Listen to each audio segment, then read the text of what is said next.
All right, so welcome to the May 2024 community meeting. Like I said, we have a lot on the agenda. This is being recorded, so if you missed something, that's all right. It'll be live streamed to Facebook and it'll be on YouTube as well. Go ahead and put your questions and comments into the chat if you so like, or just raise your hand along the way as we go through.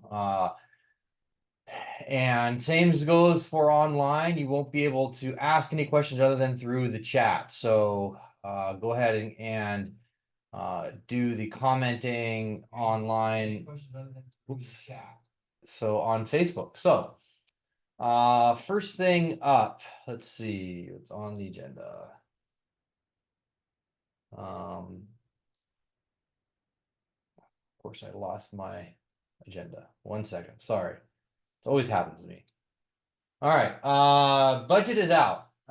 First thing we'll talk about is Metro. Metro Green Line is extension. We've heard a lot about it since, oh man, years ago. This is the biggest topic of the springtime probably right now for Redondo Beach residents, especially in North Redondo districts 4 and 5. Just a quick recap: the Metro is looking to extend the C line or the Green Line or the old Green Line, the C line, down to Torrance, and eventually it's going to go down to Long Beach. But before that time, it's first going to have to make they're gonna have to make a decision: go down the right of way, or go down Hawthorne Boulevard.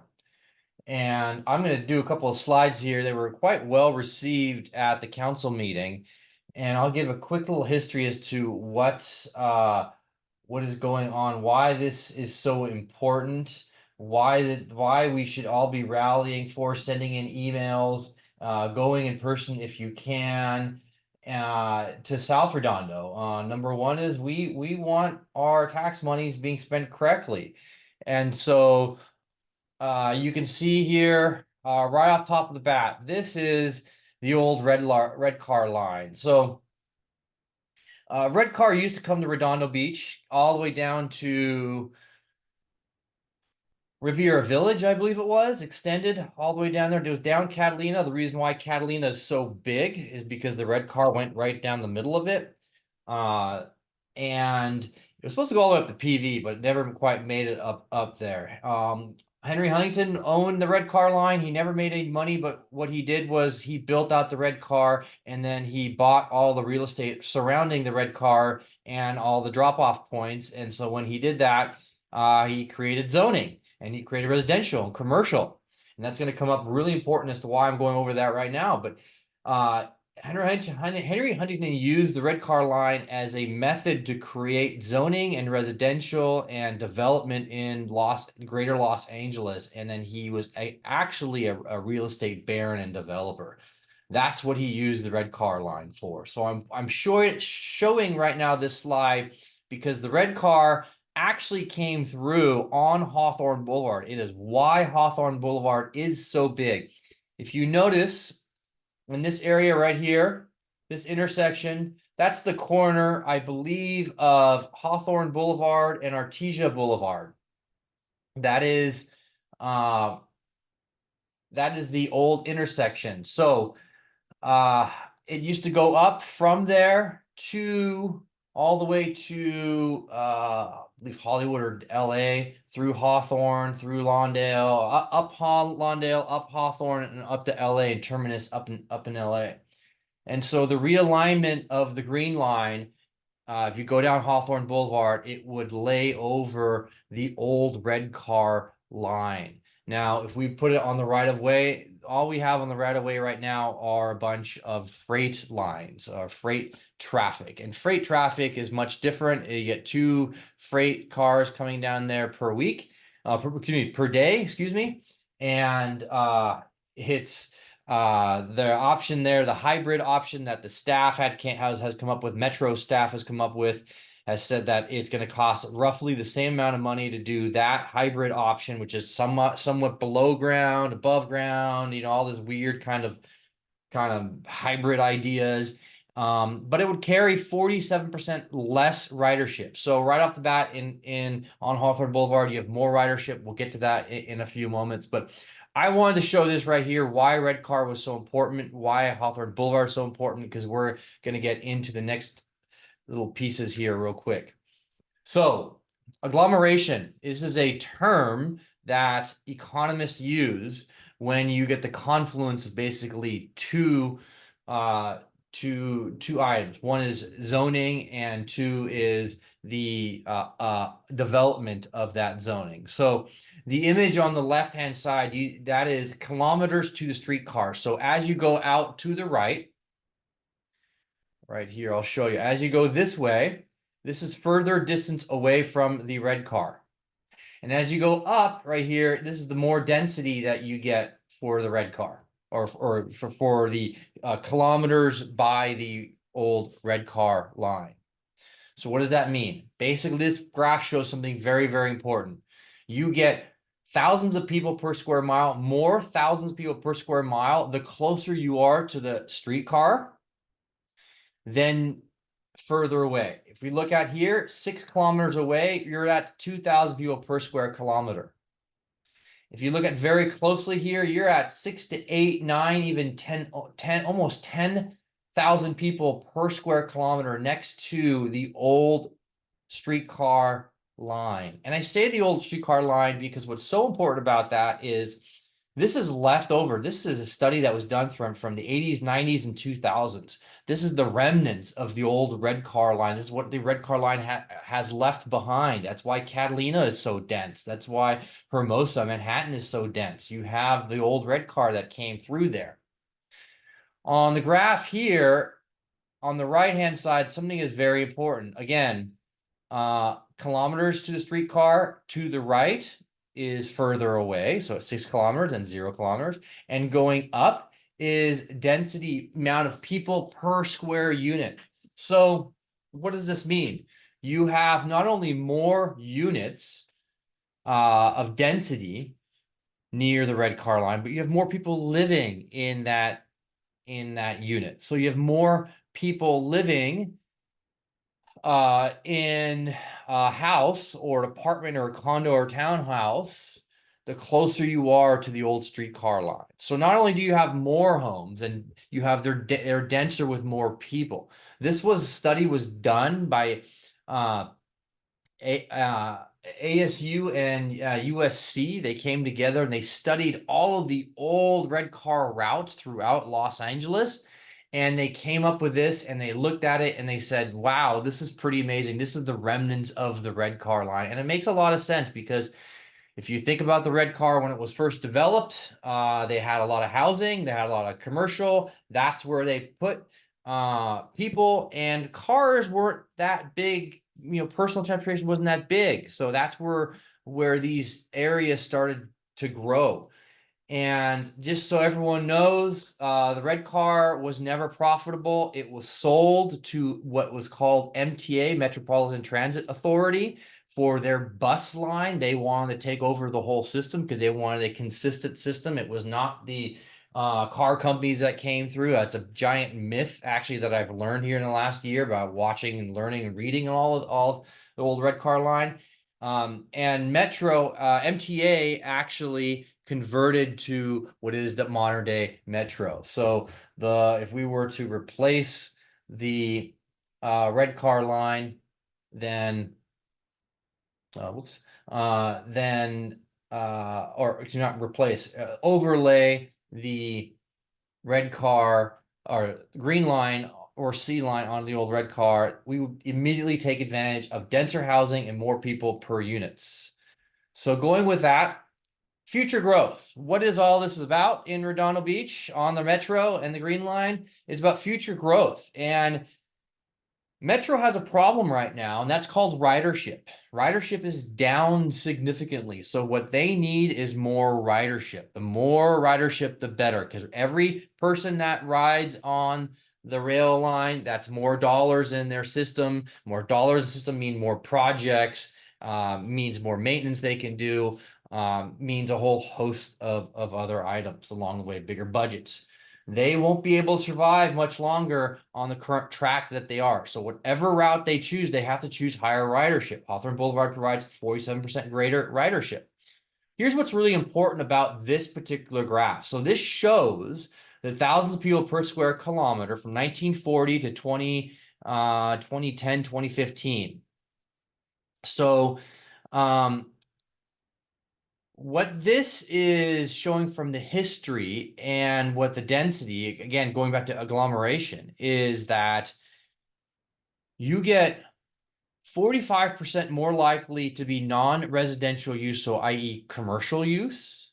And for residential properties that are near the red car line, you get 25% more housing units, denser housing units. So you have 25% greater density in housing.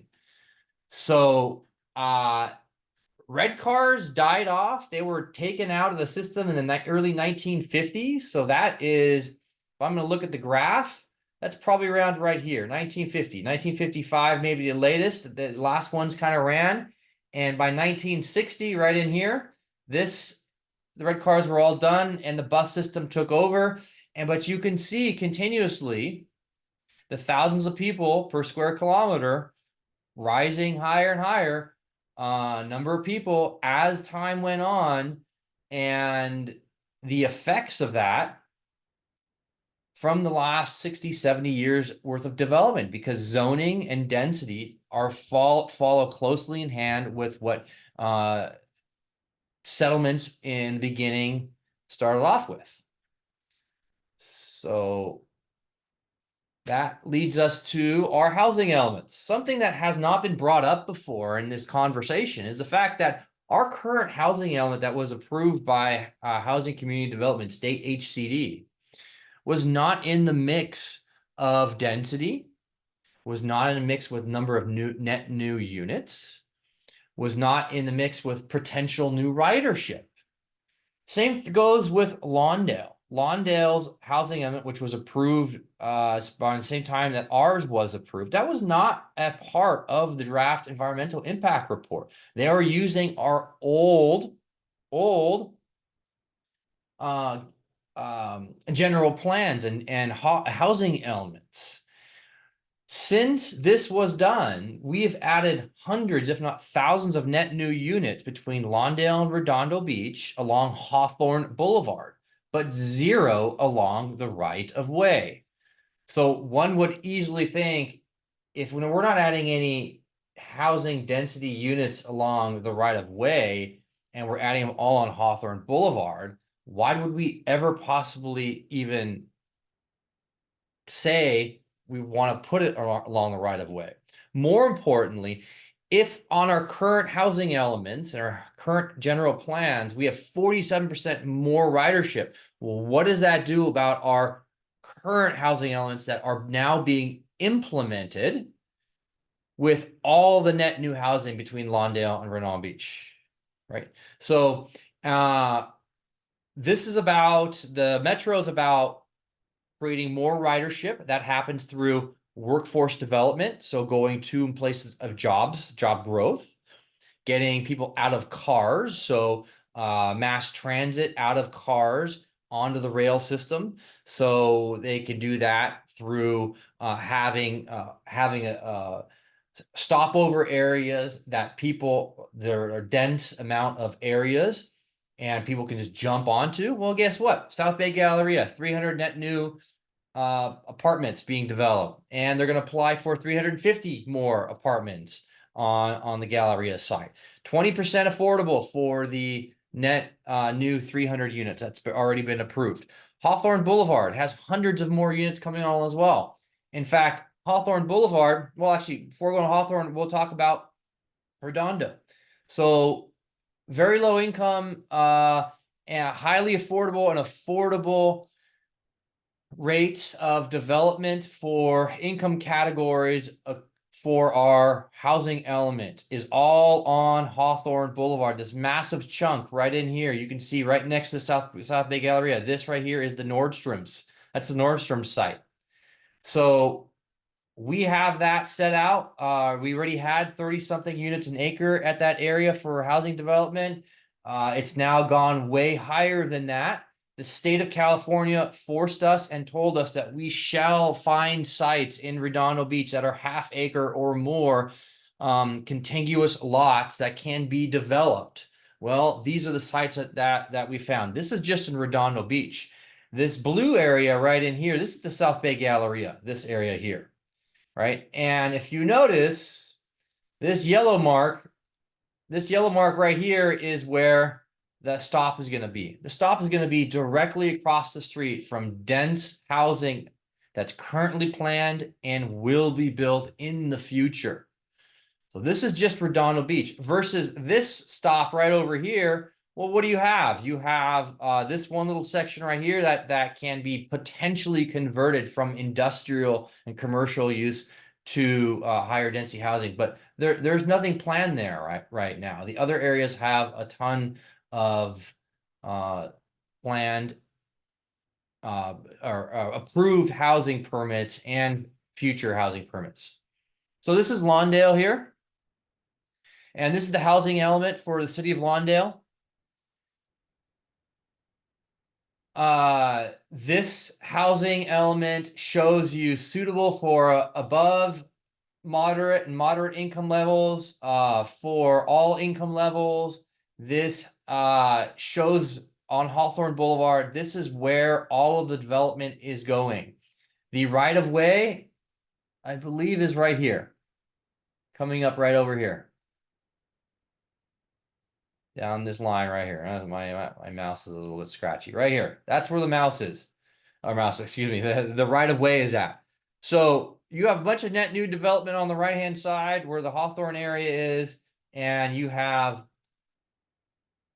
no net new development and no net new zoning, net new housing being planned or commercial being planned along the right of way. Why would you ever put the going down the right of way as an option? It doesn't make any sense. Oops. Add some people to the room here. Oops, there you go. Sorry for those that had to wait. Didn't see you there. All right, so going onwards to what I think is really interesting for the decision makers here. You know, this is the diversity index for Lawndale. This is directly from their housing element. And the darker the green shows a higher diversity. What does the diversity mean? What is that? What is that being quantified as? This is single parents. These are veterans. These are people who live on their own, people of color, people who are of lower income. They live along Hawthorne Boulevard. You can see here, Lawndale is not very big. It stretches on both sides of the 405. And what's important about that is if it goes down the right of way, right over here, this does not go anywhere near the amount of density of higher diversity. You have a far greater higher diversity on Hawthorne Boulevard. So again, for the decision makers, Metro, who are also worried, and you claim to be so worried about people of diversity and people who need to have access to public transportation, Hawthorne Boulevard is the option. That's where you would want to put. Again, the option here is putting the stop right here on Hawthorne and Artesia, or putting the stop right over here. How much sense does that make? Very little to no sense, if you ask me. I don't get it. Their thought process for creating this hybrid right of way makes no sense to me whatsoever. So that's the Hawthorne Lawndale Lawndale housing element. This is for just the people that don't know. This is the current state of the freight line that's there that runs twice a day. These are the freight cars that derailed here not too long ago, a year or so ago. And you can see how far off the tracks they fell. Well, this current railroad track right here, this freight line track, is going to be moved 10 to 15 feet closer towards the residence, which will only be 10 to 12 feet away from the residential backyards. So could you imagine living here and these rail cars derailing? Right now, you'd have just a little bit of extra space, safety space, to have those rail cars derail. But you move this rail line over, where's the safety space? It's gone. It's people's backyards. It's literally people's backyards. And if they have a house in the back, an ADU in the back, that's going to be the safety space. So just crazy, if you ask me. I don't understand what they're thinking. I thought they probably thought in the beginning the right of way made sense, but now as we all take a look at it, this is what the process is. The process is showing that the right of way does not make any sense. This is important because this came up recently by a lot of the node right of way, the residents that live along the right of way. They said, you know what, maybe we want to have the right of way converted rails to trails. And yes, Nikki, I got your email. I haven't changed my slide yet here. I will change that slide. The R needs to be converted to a T. A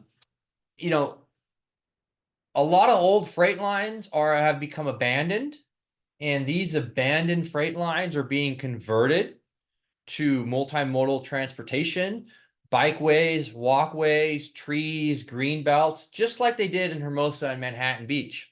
Except here's the thing: in Redondo, we took our right of way and we sold it off to the highest bidder, who built a storage facility. So 3 blocks from the beach, we have a storage facility.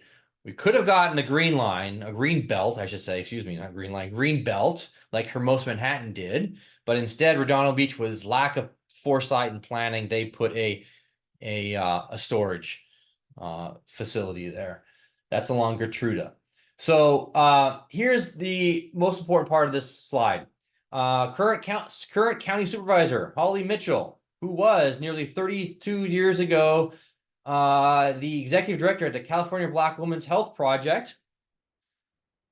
She rallied to convert this freight rail line to trails. So bike path and walkable with trees and green spaces. What are they doing in Orange County? Well, in Orange County, they call it a no-brainer. We need as many of these options as we can get, said the Orange County Transit Authority.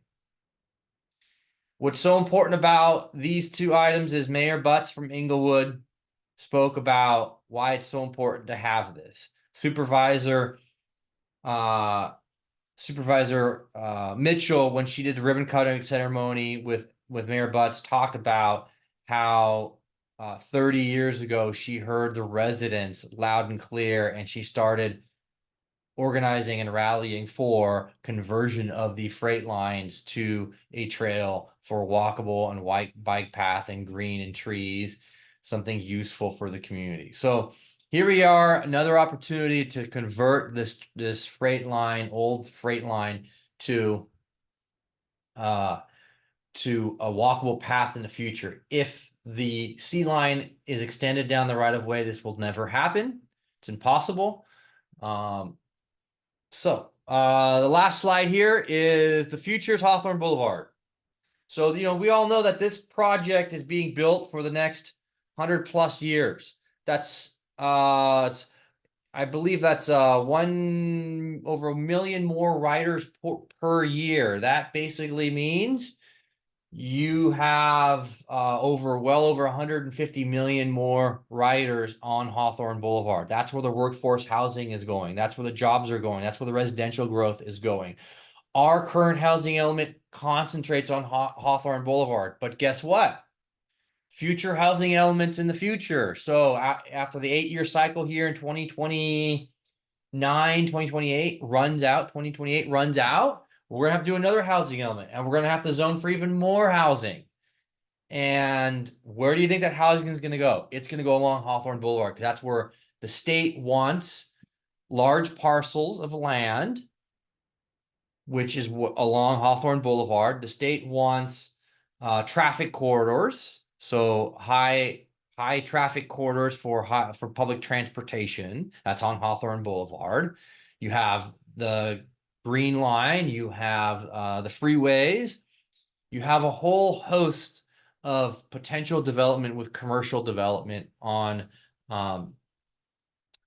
Hawthorne Boulevard. Workforce housing is important. These are all buzzwords that are being kicked around by the decision makers and the planners of modern day planners. You know, we see it in Riviera Village, where we have private sector investment, or public sector investment, excuse me.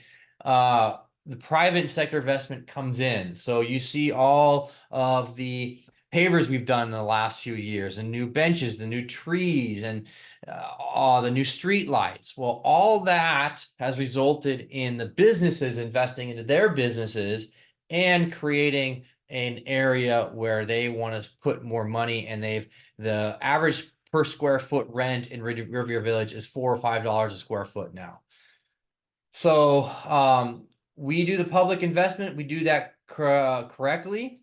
Then let me move something here. Hold on. Then the private investment will happen thereafter. So it's important we get this decision right. The subway systems in Paris and in Germany over 100 years ago, when those were built, those are still being used today. They did it right. Germany, I always say this, after World War II, they didn't have the resources, they didn't have the money, they didn't have the labor, but yet instead of doing the simple solution of putting it above ground and in people's backyards and on roads, they built tunnels. They did cut and cover. They went down the boulevards, and they did it correctly. So we need everyone to email the Metro board. This meeting is on Thursday. We have a bus. I will try to get the link for you actually right now. We'll have a bus link, bus ride, so you can you don't even have to. It's best if you sign up, but you don't have to, just so we kind of know how many people plan on showing up. But we have a bus. We'll take you all the way down downtown LA, and then we'll bring you back home as well. And it's leaving, depending upon two areas, in between 8:45 and 9:15 in the morning. And let's see here. If I can get that, I'll put that into the chat right now. Let's see. Let's see if I can find free bus right there. It is. So yeah, that way you don't have to actually drive yourself up there. I mean, why? That's the link for that. I'll put it in Facebook as well. So that is, anyone have any questions or comments on that? Let me know. Raise your hand or throw it in the comments. I don't see anything right now. That's the really short of the long version of the Metro saga. Metro should be approving the draft environmental impact report and possibly the decision. Maybe they'll just make the decision, not approve the draft environmental impact report. Or maybe they will do a approve the project, but not approve the environmental report. Maybe they'll approve the environmental report, not the project. They pretty much can do whatever they want. So let's see here. Hey, Nils, what's the argument for the right of way?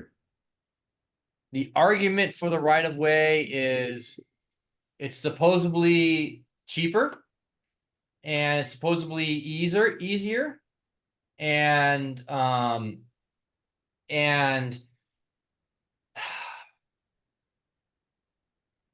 easier and cheaper, and they won't have to go through any state agencies. They also believe that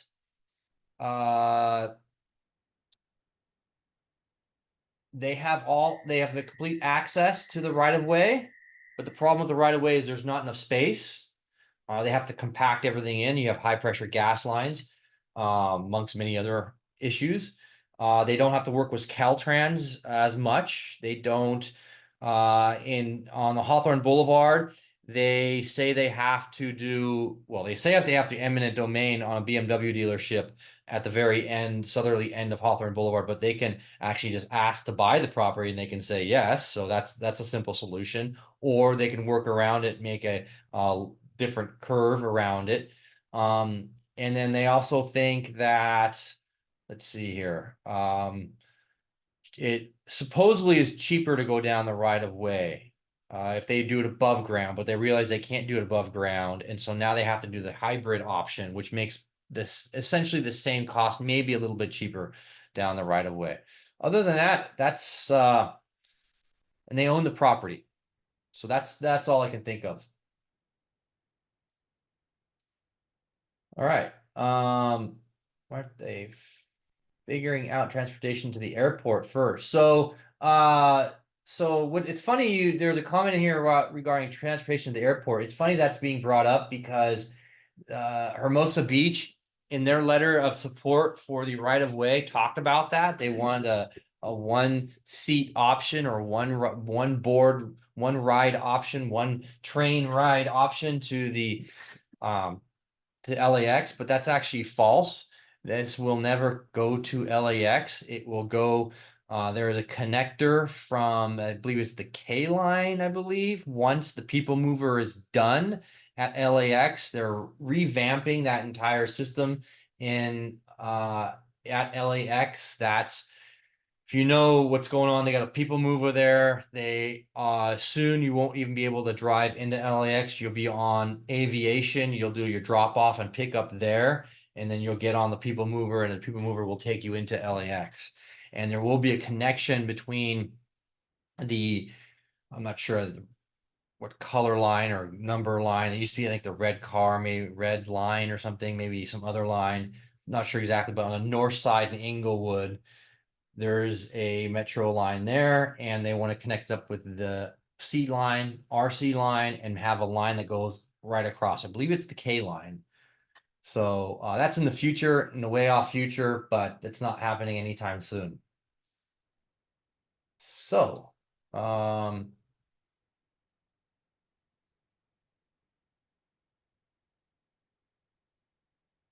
so there's that.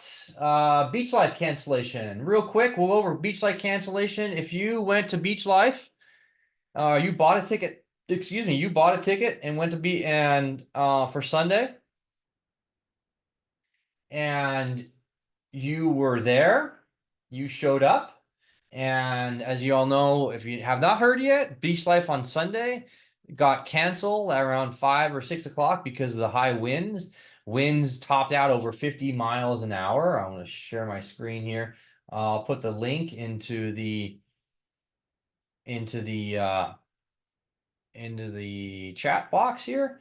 Winds reached over 50 miles an hour on Sunday. There was a windstorm in Northern California. It was raining and windy. In Southern California, it came in as just pure wind.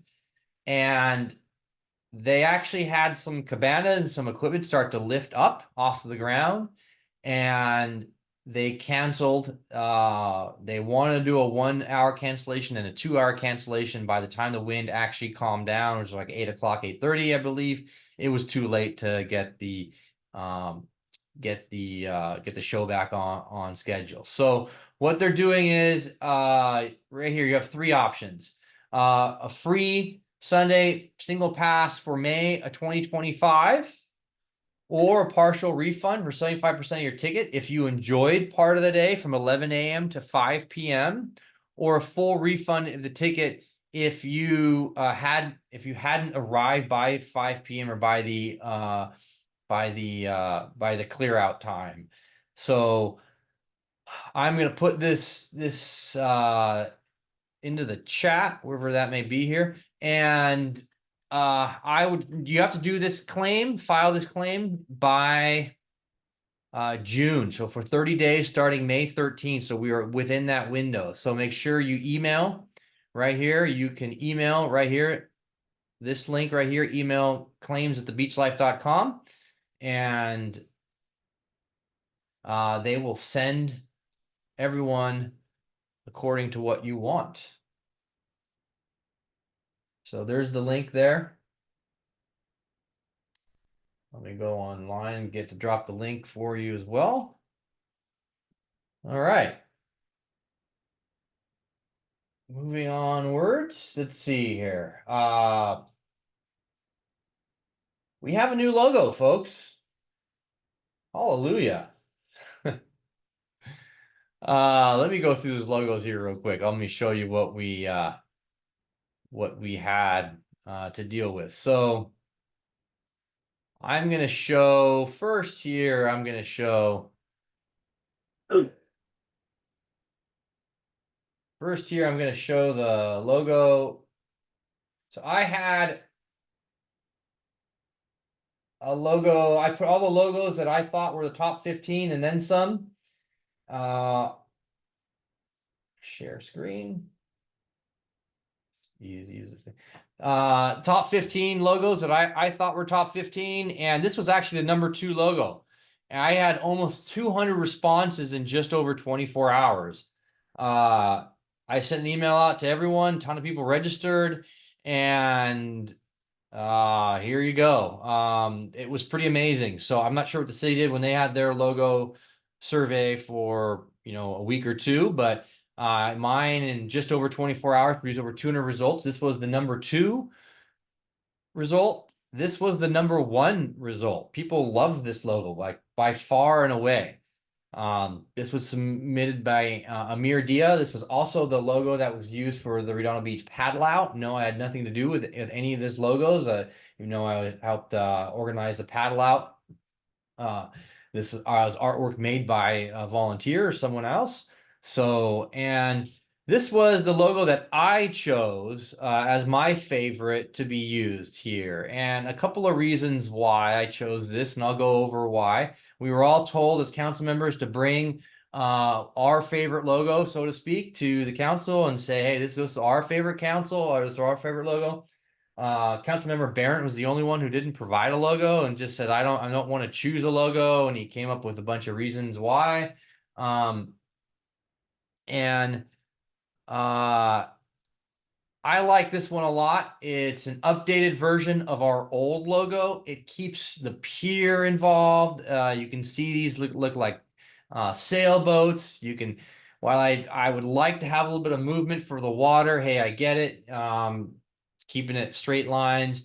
It's cleaned up. I love the font that's being used for this. Redondo Beach, California, established 1892. That's our birthday. 1892 when we were established. Our city charter became a charter city in the late 30s, I believe. So between that time, we were just an unincorporated or an incorporated portion of LA County.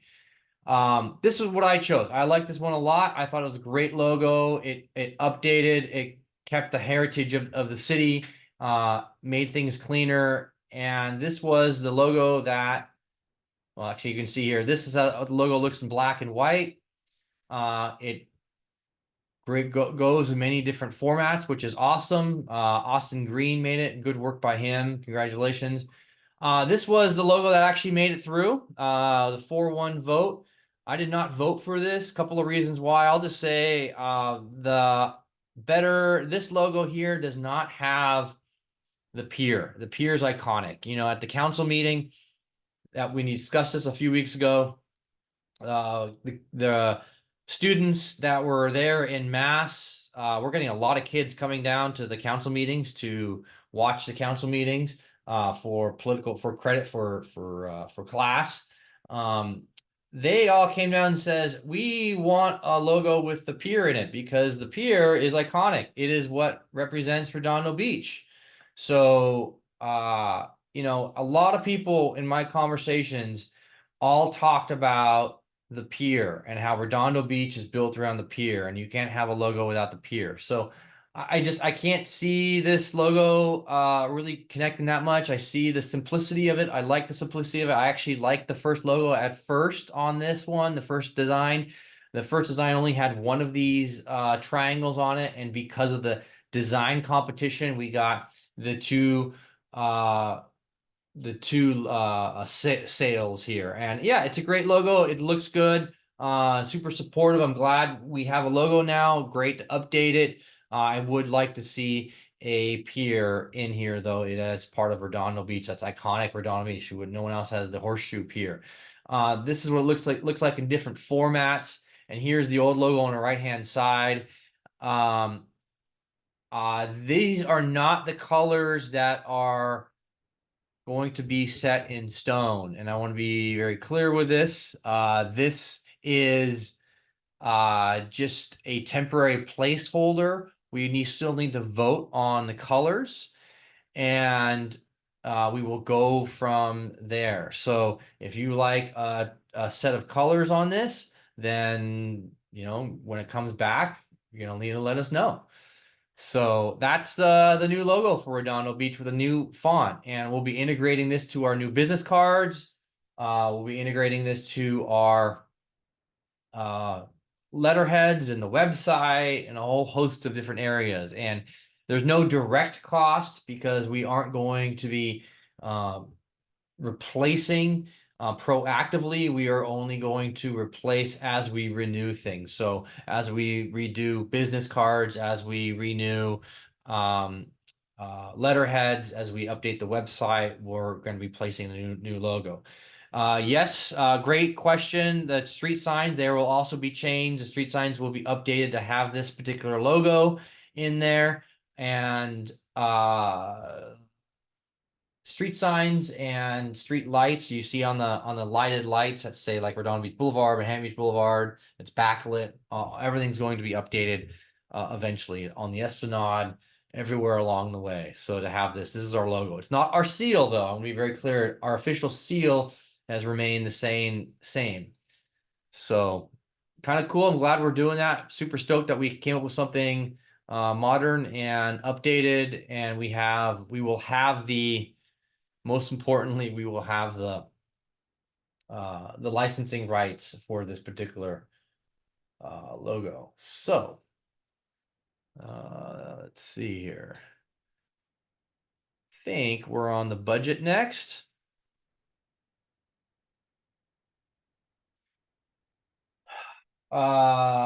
Yes, budget is out. So we have a budget. It is a record budget. We have record revenues in Redondo Beach.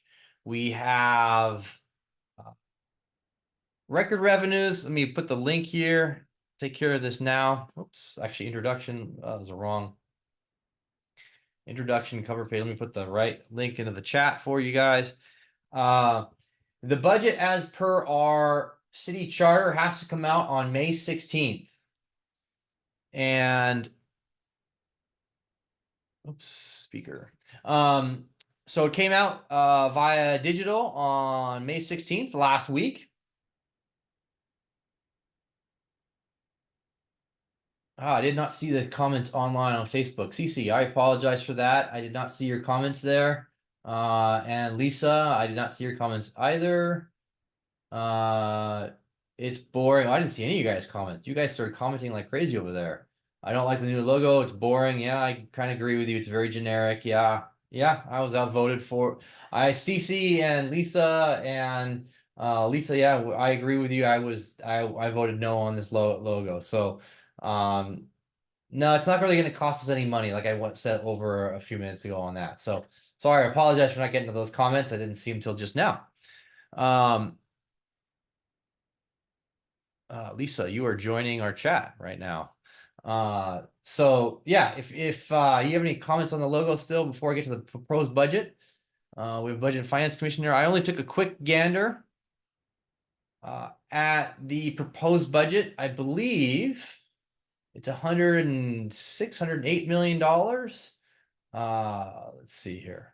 The Budget and Finance Commission will be looking at this for us at a special meeting coming up.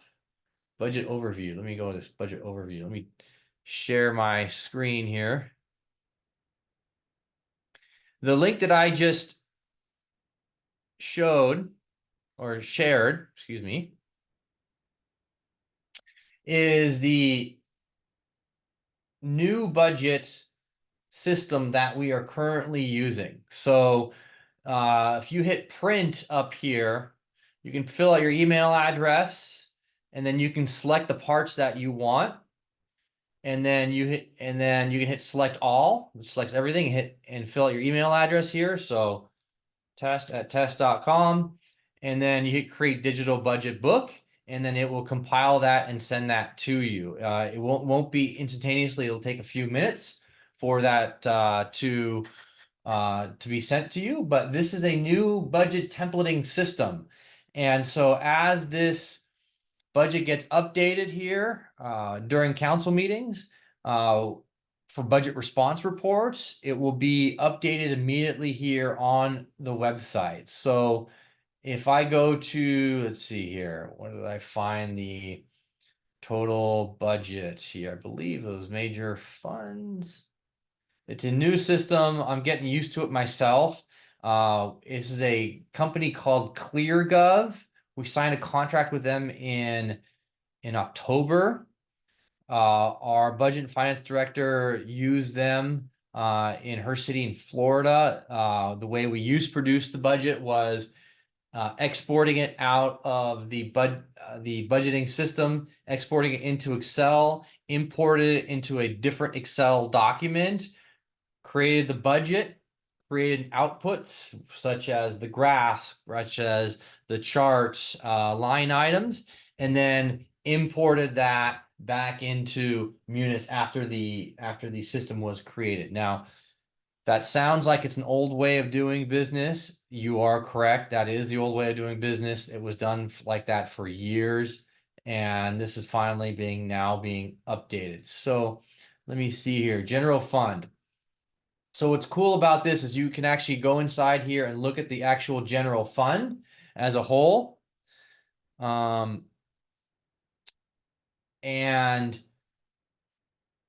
let's see here. Let's see. Budget expenditures decreased 114 million dollars. So we're projecting $116.5 million budget for revenues for this year. And hopefully we have only expenditures of $114 million. So we have record sales tax, not record sales, we have record property tax revenues. Our sales tax revenues are doing phenomenal from where they used to be. Our TOT tax is rising again. We have the Marine Avenue hotels. There's a complicated relationship there, but they're going to be starting putting revenue back into our TOT tax funds, and that's it's higher than pre-COVID. It's getting back to pre-COVID levels. And then we have service fees that have increased because service fees were increased. Now, I say we have record revenues, but we also have record expenditures because of inflation, because we have been signing, just so everyone knows, our employees in Redondo Beach have been underpaid or from the median. So we did a large salary survey here in the last few years. And in the last few years, we have signed a new record contract with the police department to give them a 6% raise and a 6%, 2 or 3, and then 3%, 3%, 3%, I believe it is, which is a record raise for them. They've never received such a massive raise. That was December of last year, I believe it was. Yes, December of last year, not 2023, but 2022, January 2023, I think it was finalized. The public works, which is significantly underpaid as in comparison to other cities, got a 10% raise first year, and then 5%, 5%. Professional services employees got a 6% raise, and then a 6, 5, and 4, I believe it is. So we're 6, 5, and 5 right in there. 6, 3, and 3. 6, 3, and 3. And right now we are in the midst of negotiations with our fire department. We put $1.8 million aside in general fund revenues last year for raises. And of those $1.8 million, 1.3 million was set aside for raises. So we had roughly $500,000 for raises for leftover year over year basis. So we have been giving out record raises. I know since when I've been here, I've only on a lot of these departments only gone through one or two periods that we went in negotiations, and both of those periods we didn't have any year over year money. What we did was we took what Redondo Beach has done these last few years was, instead of giving an actual raise, we gave people bonuses or payouts. So if there was money left over, and in the last few years there was a lot of money that was left over, we took that money, we divvied it up amongst the employees. So anywhere between $3,000 and $5,000 that they got. So while they did not get a raise per se, they did get bonuses for the last couple of years, and I've been on the council here. This is since we have paid off our pension debt obligation. This is important. Our pension, let me see here if I can go off. I don't think it's going to be in here actually. Our pension debt obligation has been paid off. So we had $220 something million that we owed CalPERS, a state investment agency that deals with all of retirement. We paid that off with a 2.82% bond. So we're paying 2.82% on that $220 million. We're saving ourselves over $100 million with those savings. We're giving employees some raises. And so you're seeing right here, $238 million. That's the total budget. So there's a general fund, and then we have a multitude of other funds. So we have the Harbor Enterprise Fund, the Landscape and Lighting District Fund, the Trash Fund. These are all different funds that are outside of the scope of the general fund, and that's the total amount there, $238,000. And you can see this is broken down here. Before, we would never get this type of level of detail on terms of how much the total revenue is, and what is comprised of general fund and enterprise funds, debt service funds, special revenue funds. And this is a big difference that we're seeing now in this new budget system that we're building, or usually using and now building and implementing, I should say.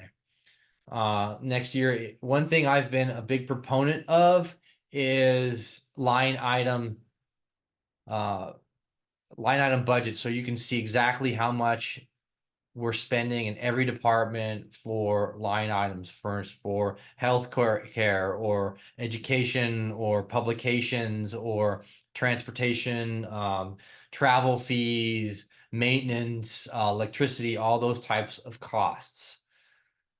So you can see here all these different types of funds and incomes. Right here is all the incomes, property tax revenues. So that's increased 1% or $1 million or 3%. That's roughly $34 million, I believe, off the top of my head. Property tax in lieu, vehicle license fee, we get some revenue off of that. Sales and tax fee. User utility tax fee. User utility tax is for electricity and water, and I believe some other items. Your Netflix in there was at one point in time, but is no longer on there. Cell phone is in there, I believe. Zoom, if you pay for Zoom, you will get part of the user utility tax. Transit occupancy tax is a tax for it's called the hotel bed tax. So when you rent a hotel room, we have a 12% hotel bed tax, and 1% more on top of that for what's the travel and tourism industry district, I should say, not bid, travel and tourism district. And they take that 1% and they advertise Redondo Beach to come to Redondo Beach and spend nights in Redondo Beach. Investment earnings have increased to $1.5 million from the previous year adopted of 1.3. So meaning we're making $200,000 more in our income of investment earnings. So that's pretty darn good. We've got a new city treasurer. So you can credit the new city treasurer for that. So you can see here is a total general fund, $109 million of revenue, and we have a total proposed budget of $112 million. So it's a 3.2 million increase, which is roughly 2.9%. So that is the very skinny, very short of the long budget conversation. Our first meeting will be tomorrow night on this, where we'll just get a presentation, and let's see here. You'll have everything on here, including fire department. We'll click on the fire department. So let me go ahead and look at the chat for this. Go to Facebook first here. Missed you guys last time. Don't see any questions there. Let's see here. In the chat, I have, if anyone wants to raise their hand or speak online on Zoom, go ahead and go for it. I took the police academy shock. 911 hours. Yeah, 911 operators, when you call 911, this is a big deal for me. This is something that there was a newspaper article in the Easy Reader last October, November. And it was embarrassing. I'll say it. It was, they call it dehumanizing conditions. Underpaid, overworked, understaffed, and we have a really big problem in our 911 center. We have a problem with retention of employees. We have a real big problem with pay. We've been underpaying them significantly for a number of years. This is the first time the council has come together and really tackled this problem. And we have a problem with keeping or getting our 911 system in operation up and online. So for instance, our 911 phone lines have gone down a bunch in this last year. So there's a lot of things, not just the employees, but there are a lot of investments that haven't been made through the years that we need to start making in a lot of these areas. And you're going to have these conversations coming up moving forward about how we're going to be able to pay for this. And it goes right into the conversation with the fire department. And to talk about the 911 operators, they work 10 to 12 hour shifts. We only have 9 people in there budgeted. There are anywhere between 6 and 9 people when we're fully staffed, but they don't last very long because they stay a few months and then they end up going to other agencies and other areas. For instance, Regional Command and Control RCC, and they outpay us by a significant amount, and they're not overworked because they have a full complement. Mayor Light, when he was on the Harbor Commission, did a great mathematical computation. To have 2 people staffed 24 hours a day, 7 days a week, you need, and to give them proper time off. So vacation and a little bit of sick time or their normal time off, not even real sick time, you need 10.6 people. So to keep 2 people on duty 24 hours a day, 7 days a week, you need to employ 10.6 people. So essentially 11 people. We only budget for 9, which means there's built-in overtime for those dispatchers. So when we lose a dispatcher going down to 8 or 7 or 6, for instance, that we were there a few months ago, excuse me, they have to work back-to-back shifts. It's a real problem. It causes employee burnouts.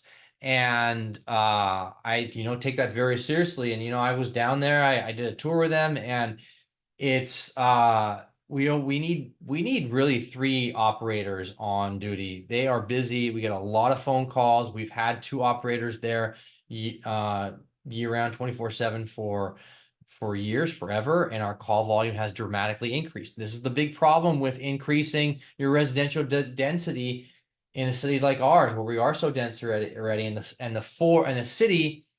state forcing us to add net new housing. Net new housing does not pay for the city services. And by adding all this new density, we do not have the residential density, we do not have the ability to pay for our city services. We're getting rid of our commercial properties, and that's not a good thing for our budget. So they work really hard down there, and We are actually now at this point in time, this council, we are actually starting to correct the errors of the past. And speaking of errors of the past with the fire department and capital improvements, you're going to see a conversation during this budgetary season.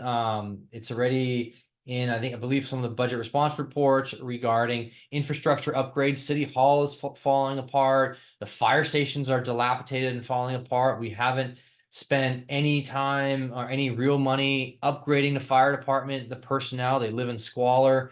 I've shown the pictures before. It hasn't gotten any better. We spend more money in our police department. We've been talking about building a $17 million police firing range, but there's no conversation about replacing the fire stations. Manhattan Beach just built a $9 million fire station, and I've been on the front lines with Councilmember Lowenstein, trying to get resources to our firefighters, and they don't live in squalor, number one, and number two is we don't cut frontline firefighter service.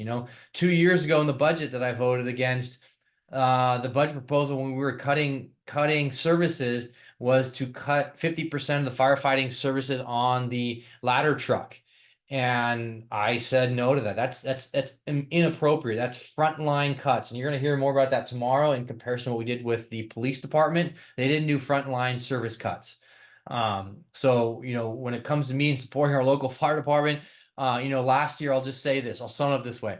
Last year, the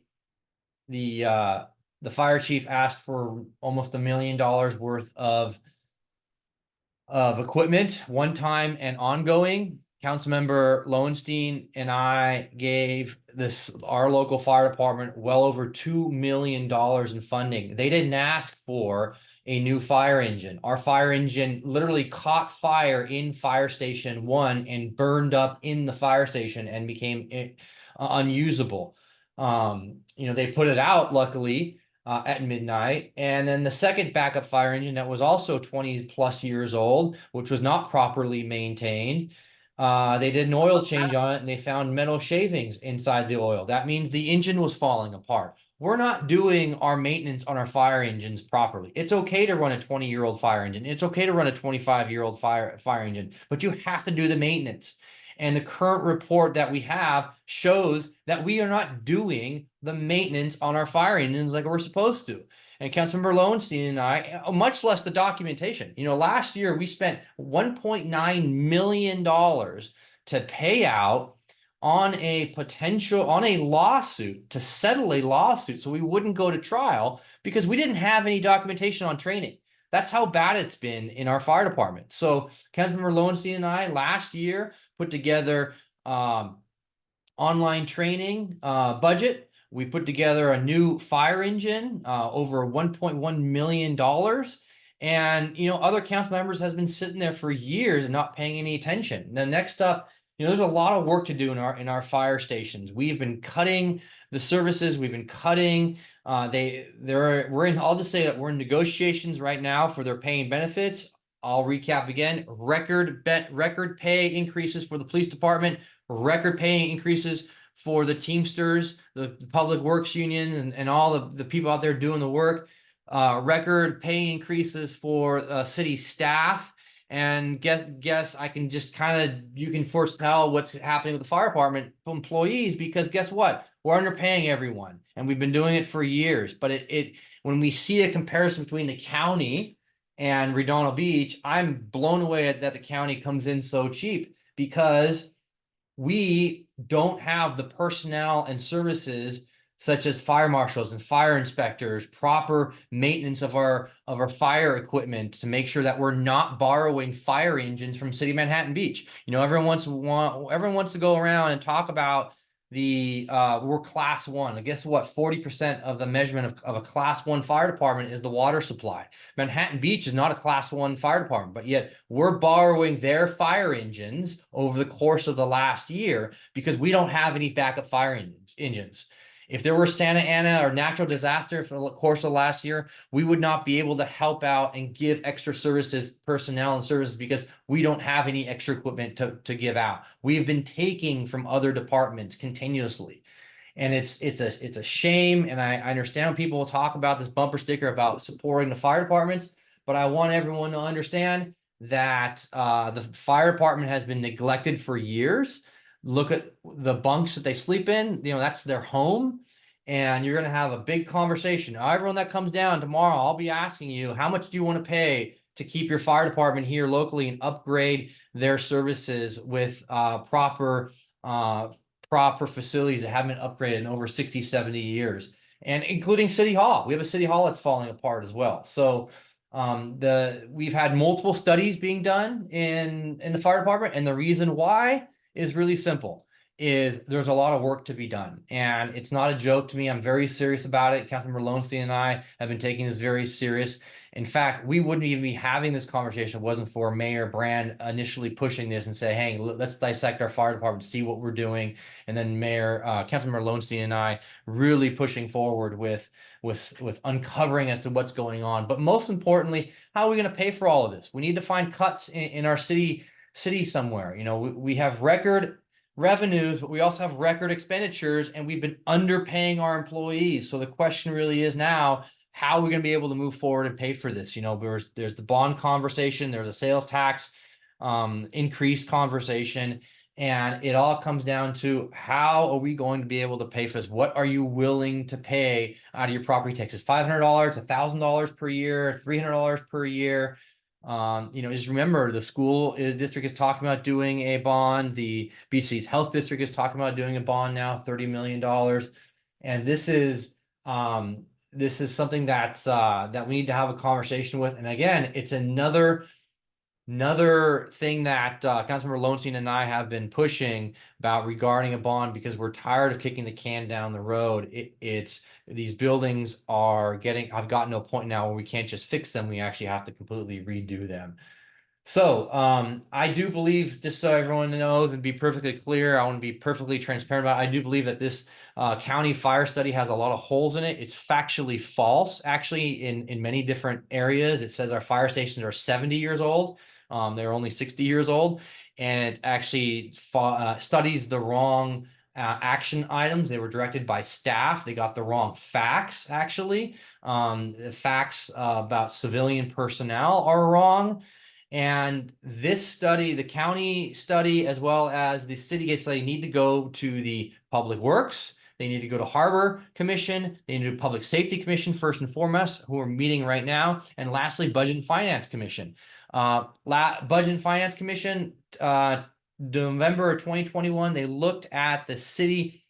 They investigated the city's numbers in terms of the cost. One reason why the quote city, the county cost is so expensive, so to speak, is because and I'll show it tomorrow night. Another giant falsehood that's being moved forward is the amount of claims on the books.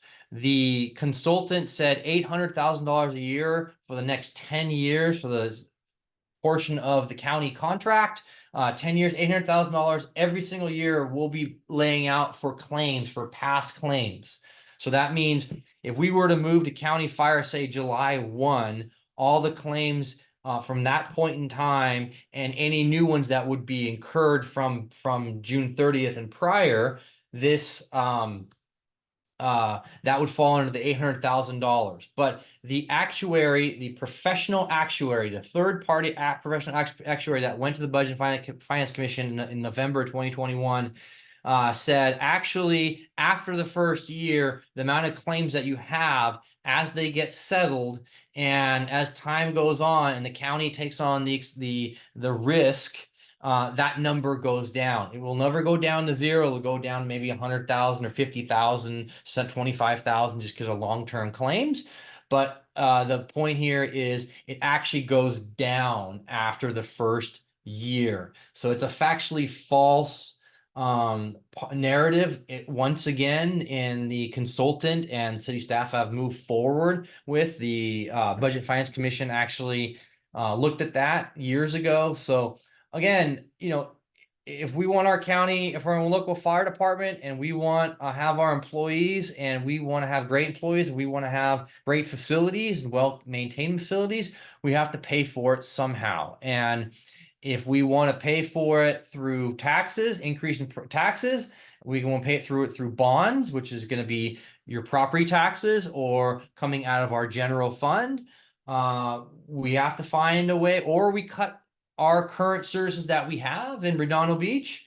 And instead of spending, say, $8 million in the legal fund, legal department, we only spend $6 million. Instead of only spending, police department $65 million, we only spend $63 million. Public Works, library, Manhattan Beach has a really big problem with their library right now. And Manhattan Beach does a partnership with the county. And Manhattan Beach has a huge problem with their library right now, with their partnership with the county. They had a big council meeting. It was in the Easy Reader there the other day. They have an $11 million surplus of Manhattan Beach at their library, the partnership with the county. $11 million surplus in Manhattan Beach with their library surplus. And if they don't spend that $11 million, that goes back into the county general fund. So the library commission that they have there in Manhattan Beach, they're thinking big. What can they do with that $11 million moving forward? I don't even think our library, I can tell you right now how much our library is, but I don't think our library is $11 million. I'll have to check. I'll check for you right now, actually. I have the budget book in front of me. So anyways, it's a conversation of how much, we want to pay.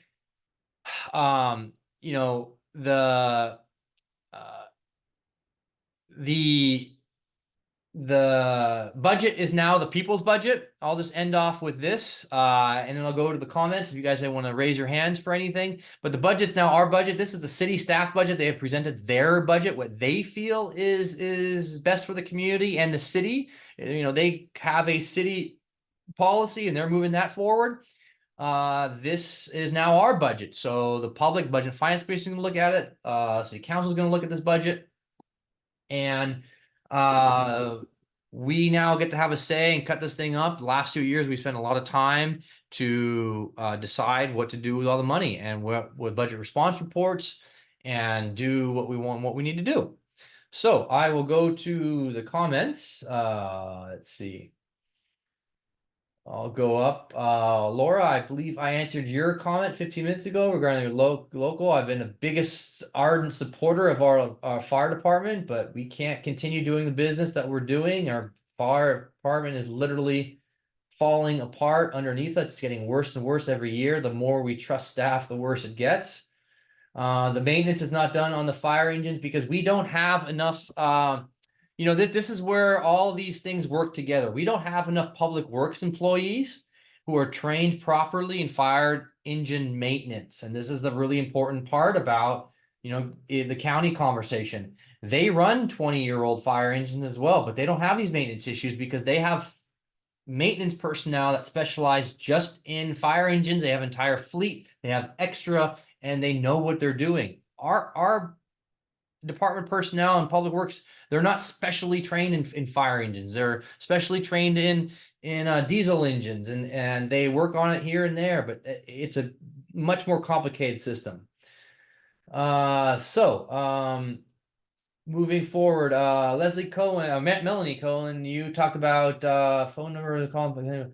I don't know the number for the metro information. It's going to be on the website. I'll get that for you later. We'll go to the comments on Zoom. Let's see here.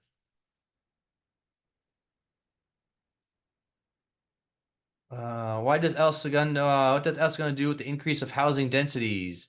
Don't forget the earthquake rate. Oh, I don't understand. Hold on. Let me go look at some of these questions here. I haven't been paying attention to the Zoom questions.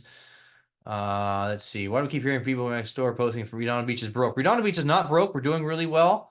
Financially, we have big expenses that are happening. Yeah, fake news. Correct them and ignore. Exactly, David. Exactly. Police Academy. Yep. Dispatchers are some of the worst paid, actually. I looked at the salary survey for that. They got some of the largest increases. So not only did Public Works 911 get public employee, not Teamsters, get a 10% increase, but we actually specifically targeted certain categories to get more than 10%. So that was just the average. Certain categories, like our police dispatchers, got an 11% raise for certain training that we're doing now, plus a big bonus on top. So it's getting expensive, folks. It is not easy to run a city anymore. It's getting expensive. So, yeah, you'll need more than a fundraiser for the fire stations. Manhattan Beach spent $9 million for construction and $1 million for design. Those are 2017 dollars. They just finished it this last December. They bonded $7 million. They used 1.5 million dollars in ARPA funds, and the rest of the money came out of their general fund. So to do our 2 fire stations, and the fire station number 2 that they just redid is just 1 fire engine. Fire station 2 in North Redondo is 2 fire engines and a paramedic squad. So we're talking $15 million easily. Main fire station in South Redondo, there's 2 fire engines. There's a fire engine, there is a paramedic squad, there's a ladder truck, and there's an extra fire engine there. So we're talking $15-20 million for that. So right there, we're talking $35 million right there for those 2 stations. So it doesn't include the harbor fire station, the harbor patrol there. While on the newer side hasn't had any major upgrades done into it in over 10 years. So that's along the water. Let's see here. Yes, and our current fire stations are not up to current earthquake standards, and that's a great point. Our fire stations, that report is showing that our current fire stations are, since they were built in 1958, they were 1956, 57, dedicated 58. They wouldn't hold up to a major earthquake. That's a big problem. Same problem that Hermosa Beach had, and LA County came in and updated their fire station with a 0% loan. So rather than spending $14 million for a new fire station, the county came in, upgraded the fire station, and gave them a 0% loan. So they were able to pay that off over the course of 4 or 5 years. So let's see here. Once they get,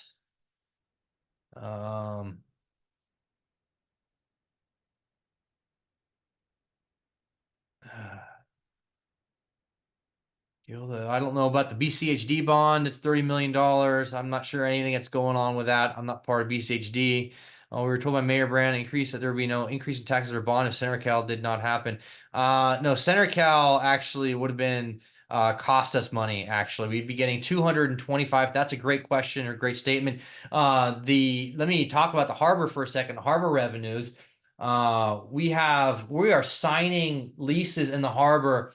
If you looked at our closed session agenda in the last month or 2, I can't really talk about it right now because they haven't come out publicly yet, but we are near record revenue in the harbor for harbor leases. We are nearly 100% leased out with the Fun Factory, 30,000 square feet, which was $2 a square foot. We could easily get $3 a square foot for it now.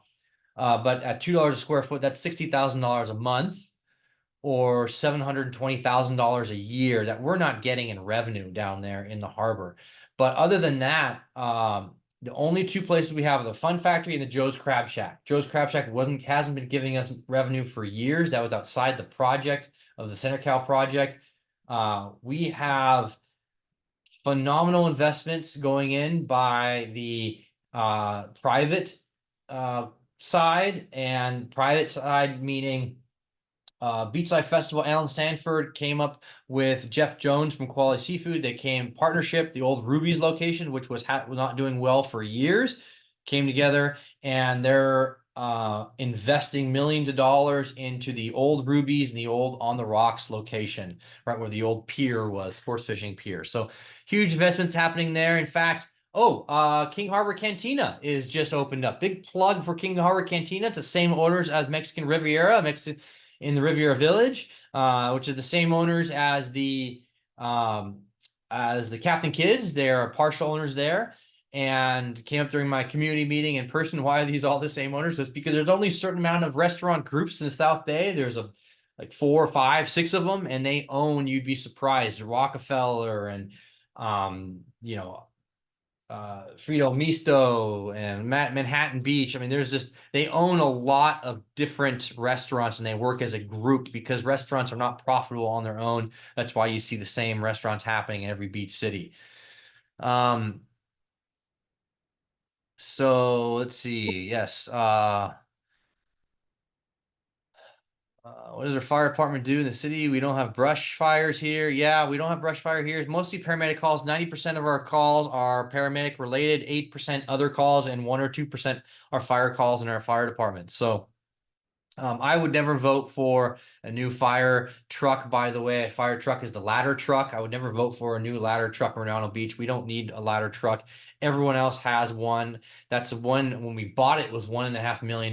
Nowadays, in today's dollars, it'd be well over $2 million. It's just not worth it. Those resources could be deployed elsewhere. We could get what's called a Quint, which has a ladder truck, a water pumping truck. That is actually what the county would provide us. It's a better piece of equipment. It would provide better services and at a lower overall cost. So let's see here. BCHD, I don't know anything about BCHD. Don't talk to me about BCHD or the school district bond. So that's not this meeting. Let's see here. Mexican Riv. The Mexican Riviera, the Cantina is the new King Harbor Cantina is at the old Samba's location. They completely redid the entire inside. So they got the lease in November, they opened it up, and then they started to events and events only. And then after December, January, they kind of shut things down. February, I want to say, and they've done a full remodel on the inside. And from what I heard from people, it is absolutely awesome. And the harbor it has a great new restaurant. It's really, really cool. I think it's tasting delicious from what I've been told. I saw some of their menu items. So yeah, go on down there and check it out. Like I said, again, if you look at our closed session agenda, we are making a ton of money off of our leases in the harbor right now. Cash cow. In fact, actually, I can't say that. I'll just say that we'll, in the next 2 months, if you look at the open session agendas under consent calendar for the harbor, you will see a significant amount of new leases being signed and updated leases for more money per month. So let's see here. Christy, you have a question. Is true rents being raised in Riviera Village causes local shops to close? I do not know why the rents are being raised in Riviera Village or why the shops are closing in Riviera Village. I will say that there are record rents being asked for in Riviera Village. Hi-Fi Coffee signed, I believe, around a $4 a square foot, which is on par with Manhattan Beach. And no one thought they would be able to survive, but they are actually expanding to next door right now. So you see the Craftsman Brews and Bites, they just went in. And then there's a new building that is being built next to the Rockefeller. It's a retail / restaurant. And that's going to be opening up. That was an old liquor store. So that's going to be providing more sales tax revenue. And then yes, Carissa, thank you. Jill Sanders Gallery is closing after the landlord tripled their rent. I did hear about that. I don't know why. I don't get involved with that. It's all private business there. But I'll just say this: Riviera Village has record sales tax revenue, and that is because of the work of the private and public investment, the pavers, the lights, the benches, and we have the outdoor dining that's happening there. Everyone has a garden dining outlet there. So things are happening there, and a lot of bike parking, which is all being used as well. So Riviera Village is on fire with development, and people love coming there. It's become a destination. I was pulled aside a few weeks ago, actually, by a restaurateur who owns a restaurant in every single beach city, and said, Niels, you should really be proud of yourself. And I said, why is that? He says, Riviera Village has become a real destination between all of the other beach cities. And he said, between all my businesses, what I hear most from is from the other cities is they all want to come to Riviera Village, and the quaintness, the ease of walking around, the different types of businesses. It's really become a destination for Manhattan, Hermosa, and El Segundo to come down. So that's really, really cool. And PV as well. A lot of PV people are coming down. So yeah, I see a question here real quick. Let's see. How come BeachLife doesn't have building permits up while doing construction at Ruby's? They are, Michael, they are doing construction at Ruby's in the older On the Rocks location.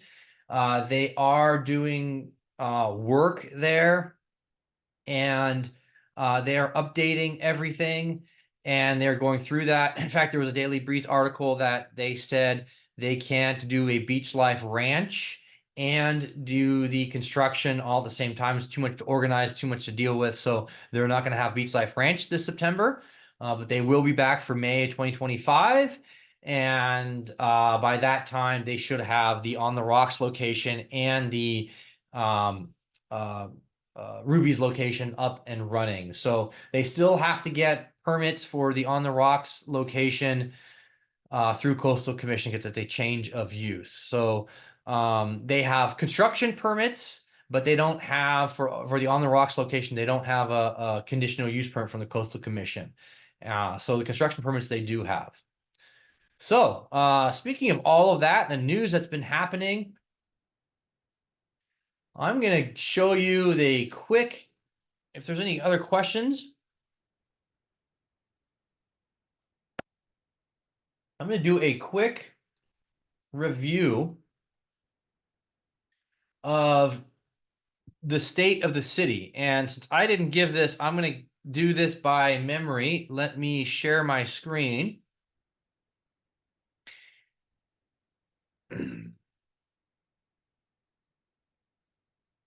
All right, so our new mayor, Mayor Jim Lyatt, gave a state of the city. He gave a state of the city to the Chamber of Commerce at 8 o'clock in the morning on Thursday.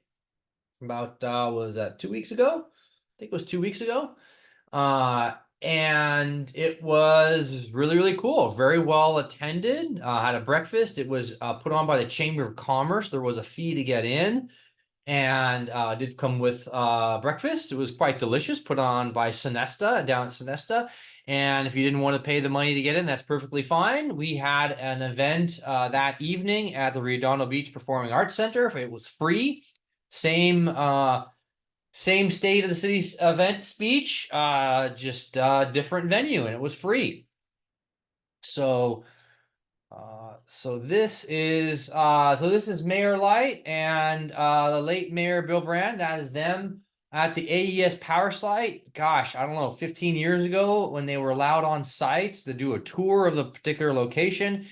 And really you know, talking about the AES site right now real quick, that place is officially shut down, and AES is going through the process right now of making it so that it can't be used or won't become a safety issue, which means they are capping off the gas lines, capping off the water, incoming water from the ocean, and the water that's coming in to cool, and as well as the water lines, as well as the boilers, cutting those off, turning them into either welding them shut or doing what they do to secure them. So a removal of hazardous materials, fluids and liquids within the system. Everything's going to get drained, so that the new owner of the place will be able to move right on in and to dismantle the site or sell the site or do whatever happens.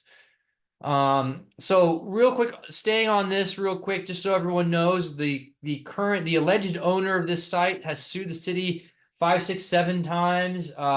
He paid a $28 million down payment for this site, and he stopped paying in 2020 to AES. And AES put him in foreclosure the day it was supposed to go to auction. He filed foreclosure. He filed bankruptcy on his largest LLC, which held 22%, one of 12 LLCs on this particular site. And that Chapter 11 bankruptcy, Chapter 7, I'm not sure whatever it is, bankruptcy is going through its process.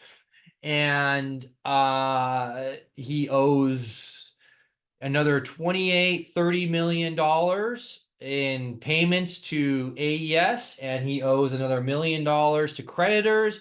All told, there's over $30 million worth of debt that needs to be paid on this property that he owes to both AES and multiple different parties. Redondo Beach is a party to the lawsuit. We are an interest holder in the part because he owes us money.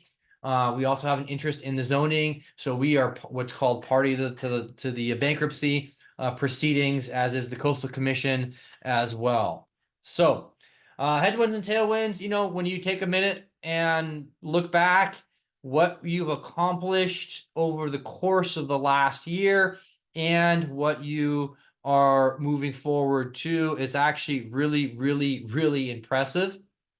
So obviously, our late mayor Bill Brandt passing away this last February was a big deal. We had a big memorial pal out, which was really well attended, and a couple of big events. Mayor Light came up to me after the public ceremony and said, "Niels, I'm really impressed with the amount of dignitaries, elected officials, and people from outside of the city that came to the public event." And I said, "Mayor Light, you don't even realize how much he was effective. Mayor Brand was effective outside the city and statewide, how much he is known throughout the state, from Northern California, Southern California, Central California, Sacramento. A lot of people knew his name or know his name. You know, we have a tight budget right now moving forward. We don't have much discretionary funds.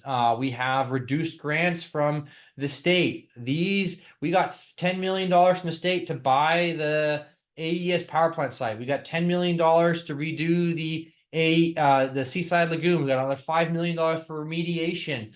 But with the state budgets are being really thinned out right now, they are their budget is horrific. I'll just leave it at that. And so they don't have much money to give out anymore. So if we were relying on any of that, it's not going to happen. And federal funds, we have been denied from federal funds that we were hoping to get. We do have a dredging project in the harbor. We are paying for that, but the rock wall, the breakwater that needs to be fixed, is coming out of federal funds. So there's good news there. Obviously, AES has a ton of legal problems and legal issues that we're dealing with right now, but we're making headway on that. One thing to add on the AES site, the guy that currently owns it, and he owns the old waterfront lab, which is run roughly an acre, 2 acres of land across the street, which he bought for $9 million. He filed a lawsuit against the city to do what's called a developer's remedy, and he flat out lost both of those lawsuits against the city of Redondo Beach. So once again, developers coming in trying to get their way in Redondo Beach, and they've been put down by our legal team and the judges, who've looked at them and says, you do not have a right to do what you're asking to do. And of course, they want thousands upon thousands of condos there. So it is amazing. Let's see, state housing laws. So, you know, we have big issues with, obviously, the state housing. Our real solution with the housing laws and the zoning is our neighborhood voices, ourneighborhoodvoices.com. Go ahead and check them out. I'll throw a link into the chat for them right now. You know, I'll just tell you that the state legislators have multiple new bills, and AB 2560, SB 951. These are all state bills that are moving forward, which erode our ability to do zoning along the coastal zone in our own city, forcing us to upzone like they did for our housing element, and add thousands of net new housing units to Redondo Beach, so all of which we can't afford. We're doing as much as we can. We are balancing our open space. We have a lot of open space projects that are happening in Redondo Beach. We're updating our commercial corridors in Artesia Boulevard, spending millions of dollars up there.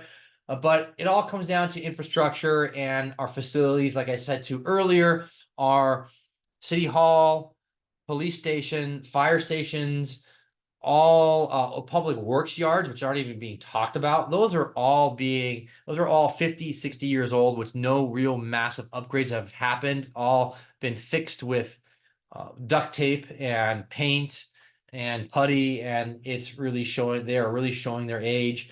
We're built out in Redondo Beach. So any net new zoning, we have to take out our commercial zoning. Again, going back to the conversation earlier, with budgets, residential doesn't pay for our budget.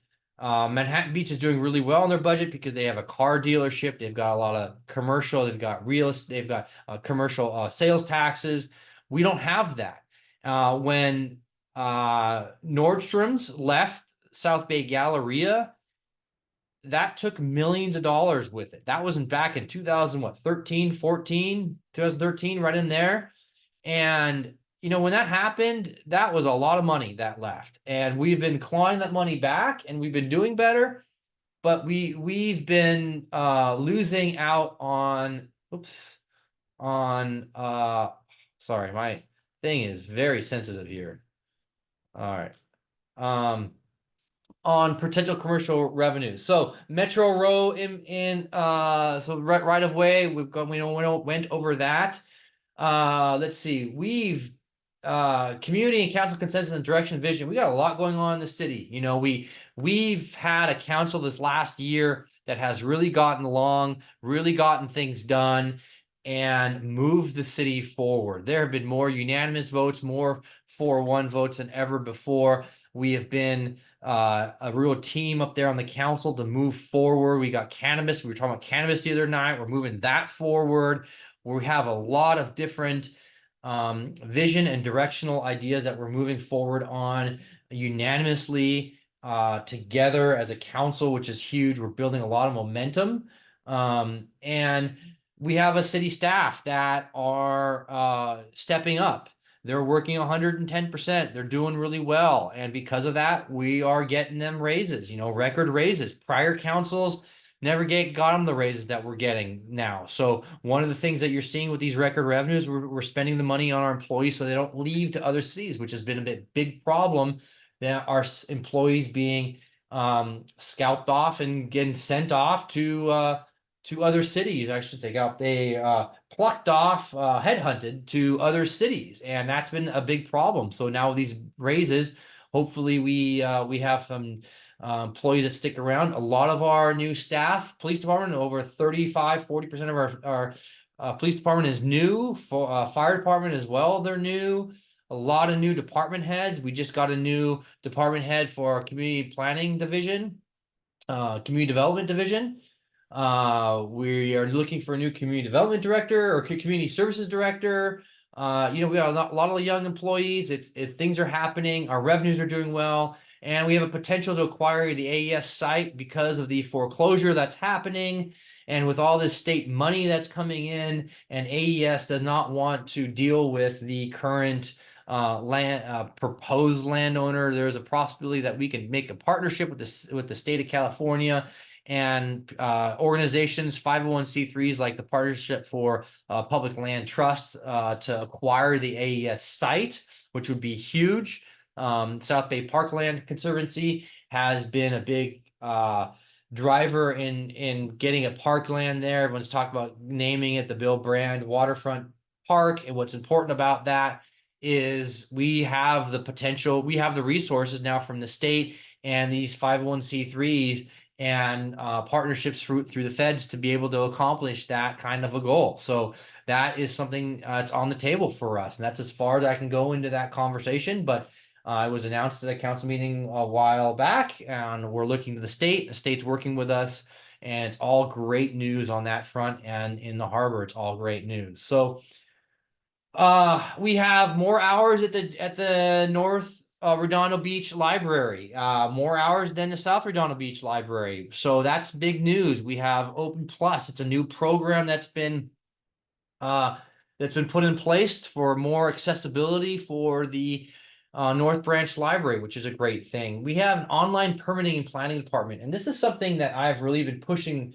hard this last few years. I said in my 2017 campaign, my 2021 campaign, I said I want us to be more like a startup, be more nimble, go online. Little did I know how much paper we use. We had for every employee, we had 4 employees per printer. So for every printer, we had 4 employees. Okay, 4-to-1 ratio. That is massive. People were printing paperwork, printing out, signing it, filling it out by hand, sending it over to someone else who would scan it in and send it along the way. We got a new website this last year that's been implemented. Came on in January. That took, a long time, along with the new website with the online permitting, these things all working together. I've been pushing really hard these last few years to get online permitting for our planning, right? It used to be done with paper. You turn in 5 sets of paper for your application, and then maybe you'll hear something back. Now you're going online for all of this, and the city website is a big part of it. We have a drone system that we're working on for the police department. The police department is doing this drone system, and the first in the nation we have that we're moving forward on. We were one of the first drone agencies in the state to have drones. Stopping here for a second. But on the other hand, what have we been doing with our fire department? They're living in squalor. Their engines aren't properly maintained. Their fire engines are not properly maintained. They haven't paid enough. The equipment is old. I mean, it's this imbalance that we've been having. We say we've been supporting our fire department, but really when you actually look at the budgets and see what's happening, we haven't been. So Councilmember Lowenstein and I have been fighting hard for that. And this is one of the reasons why we're going through all these different aspects right now. So it goes right to the emergency call center, the 911 emergency dispatch. So we're doing EMD dispatch. So LA County Fire Department and Regional Command and Control. Y'all going to talk about this tomorrow night. RCC, Regional Command and Control, is a dispatch center that Manhattan Beach uses, Hermosa Beach uses, Culver City uses, Gardena uses, and they do the 911 system and dispatch the fire and police services for those cities. We call Manhattan Beach all the time for their services. And just so everyone knows, they do emergency medical dispatch. LA County does emergency medical dispatch. We didn't do it up until this last few months. What is emergency dispatch, you ask? Great question. It is when you make a phone call and say, hey, I've got chest pain and I think I'm having a heart attack, or someone passed out here next to me. I think they're not breathing. The person on the other side of the phone can say, okay, do they have a pulse? Here's how you check a pulse. Here's how you do compressions. Or if you have a laceration, a huge cut to your arm or your leg, okay, here's what you do. You go ahead and press down with a cotton swab, or this is how you do a tourniquet. This is how you apply the first aid until the paramedics get there. They can have procedures. We haven't had that. All these departments around us have had this for years, and we have not. So it's something that I've pushed for in Redondo, and we're finally getting that. Of course, that's coming with 11% raise, which is $50,000, a lot more money. Upgraded comms at all city communication, or not comms, community centers at our city parks. So we've been upgrading our Alta Vista. We've been upgrading Wilderness Park. We've been upgrading the community centers. Franklin Park's got $400,000 in upgrades. I mean, it's just, we've been spending a lot of money this last few years on our parks. We have a record amount of public improvements that we're going through in Redondo Beach, and it's showing. And this money that we've gotten, just so you know, is coming left over from the bond issuance. So when we issued $220-something million of bonds at 2.82%, the savings, and we didn't have to use all of it. That money was used for infrastructure and improvements to road and infrastructure in Redondo Beach. That's where a lot of this is coming from. Infrastructure in the harbor, I'll go over these real quick. We've done all new railings. The famous pier sails have been repainted. We have a massive re-landscaping done at City Hall, which is all being done with majority of native plants, not all native plants. Landscaping has never been done at City Hall for years. We're finally getting to this now in this last few months. I've been saying this for years. We should be proud of our city hall. And our city hall has been not somewhere I want to take people, but landscaping, that's the first step. Then we got windows, then we got doors, we got a roof, we got a whole sort of other things we got to be doing.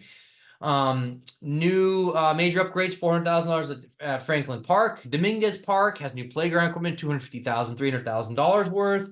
Aviation Park Sports Field, we had a public-private partnership, $350,000 that we saved on that they did for us. We didn't do it. They run it. We have an extension on North Redondo bike path. Harbor Patrol dock, roughly over $1 million for that, $2 million, I want to say, for Harbor Pump. And we've got International Boardwalk, roughly $3 million of $4 million of upgrades between the slips, the docks in Basin 3, which is where Naja's and Quality Seafood is at, and we're gonna be putting in over $1 million worth of new pavers on the boardwalk. So a lot of infrastructure upgrades. We're getting through them in Riviera Village. I've got some pedestrian traffic safety that's happening. You're seeing the cones that are coming up. So here's the numbers. I'll go over this real quick. You can see here we have 34 sworn officers that we have new. So of our 99, we went up from 97 to 99. 34 of them are new. 43 non-sworn. So we had a very low retention rate. And now with our pay increases, we have a 90% increase in retention rate. So communication center is fielding a ton of calls, over 63,000. And the EMD that I talked about earlier, emergency medical dispatch, 221 times it's been used. We've had 175 different types of community engagements for the police and fire departments. And public safety, we've been taking very seriously in Redondo. But again, our call volume is going up, but for instance, the call center, the number of staffing we've had there has stayed the same over the number of years. So fire department, one cut that I did not agree with years ago, and I want to know where everyone else was who's all say that they want to save our local fire department and save Redondo, and they believe in local fire, is when we cut 50% of our firefighter staffing on the ladder truck, the 50-foot ladder truck. That resulted in a $500,000 savings in frontline firefighter costs. We got that position back last year, and we hired more firefighters, and we trained those 3 firefighters who were not paramedics. We trained them in to be paramedics, and we paid for their training. So while we were paying for them to be employees of Redondo Beach, they went to paramedic school. So that's investment into the city. I actually don't really like that so much, because it's easier to get an employee, a firefighter who is a paramedic. You don't have to pay for their training, but that's what the staff has gone through, and our executive level staff have done this last year. So 15 fire cadets, 3 interns. We've had a huge turnover in our fire department, again, for a multitude of reasons.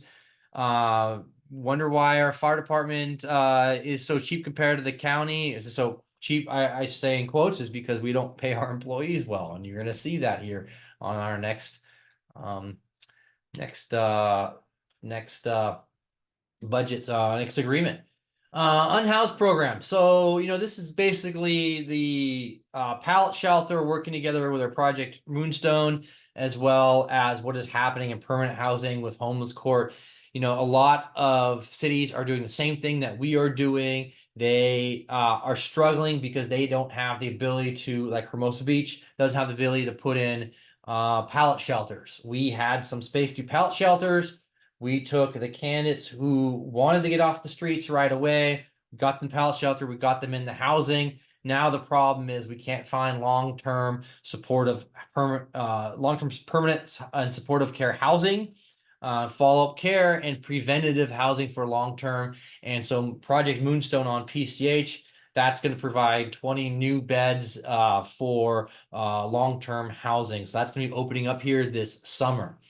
We have lots of grants that we're working with from the county to the state that will pay for the contractors and vendors that we utilize, but it does not pay for our soft costs. So we have a city attorney who is heading a lot of this up. The problem with the city attorney office who is heading it up is we have attorneys who we were paying $200+ an hour to that are executing an administrative program. And the city attorney's office is busy with all the lawsuits that we've gotten through the years, frivolously and fighting against the state. And this is one more thing on top of all the layers of things they have to deal with. So I've been a big proponent of moving this program and services out from underneath the city attorney's office, where it does not belong at $200 an hour, to community services, and having bureaucrats or employees in the city we were paying $50, $60 an hour to, or all in $85 to $100 an hour, which is well over half the savings of cost per hour. So that's a big savings that we can have. It's one of the reasons why I am not a proponent of doing new taxes or new bonds that we have to pay for unless we find ways to get rid of our costs. Homelessness, this is what we've been able to do. So in 2017, we hit a peak. When I got into office in 2017, we had a peak of 261 people. And you can see from when I got in office, we've been going down, down, down. And in 2000, and in fact, when I ran my campaign 2019, homeless, I dealt with maybe once every other month or so homeless issues. And then it started getting more and more. And in 2019, I remember the council meeting, I cut funding we were giving the First United Methodist Church on Broadway $7,500 a year. They were doing what they want. They were causing a ton of problems to the residents and neighbors on Broadway and Torrance Boulevard. And I was able to cut that funding and started off and said, I made the edict and said, if we don't do something now in Redondo Beach with our housing, get things in place, when LAC and Santa Monica start enforcing their anti-camping and start doing things, they're going to come to Redondo Beach and we won't have any services. Since 2019, we've been getting things in place. Obviously, COVID hit us, which gave us opportunities that we took advantage of from COVID funding, federal funding, and state funding. And we're at number now in 2022 is 99 as the official number. And I believe the number is now down to 85, I believe, this last count. So the number overall is going down. We're doing in a positive manner going forward downwards. So that's why you're not seeing people on the streets like we used to see. So homeless court, these are some of the quick numbers. 0% recidivism. A lot of these problems is people want to say, we just want to keep enforcing the law and throwing people in jail, lock them up, throw the keys away. The problem is they don't stay in jail and they get out. Now they have a record. What good did that do? So instead of convicting someone of a crime, we have a homeless court. This is a program that's been done throughout the state. We took it. We did it during COVID. We did it outside. We continue to do it outside. And this has resulted in getting people getting records expunged. And instead of sending them to jail, getting them community service or getting them to rehab so they don't have dependency issues, which then gets them on a track to be successful in life.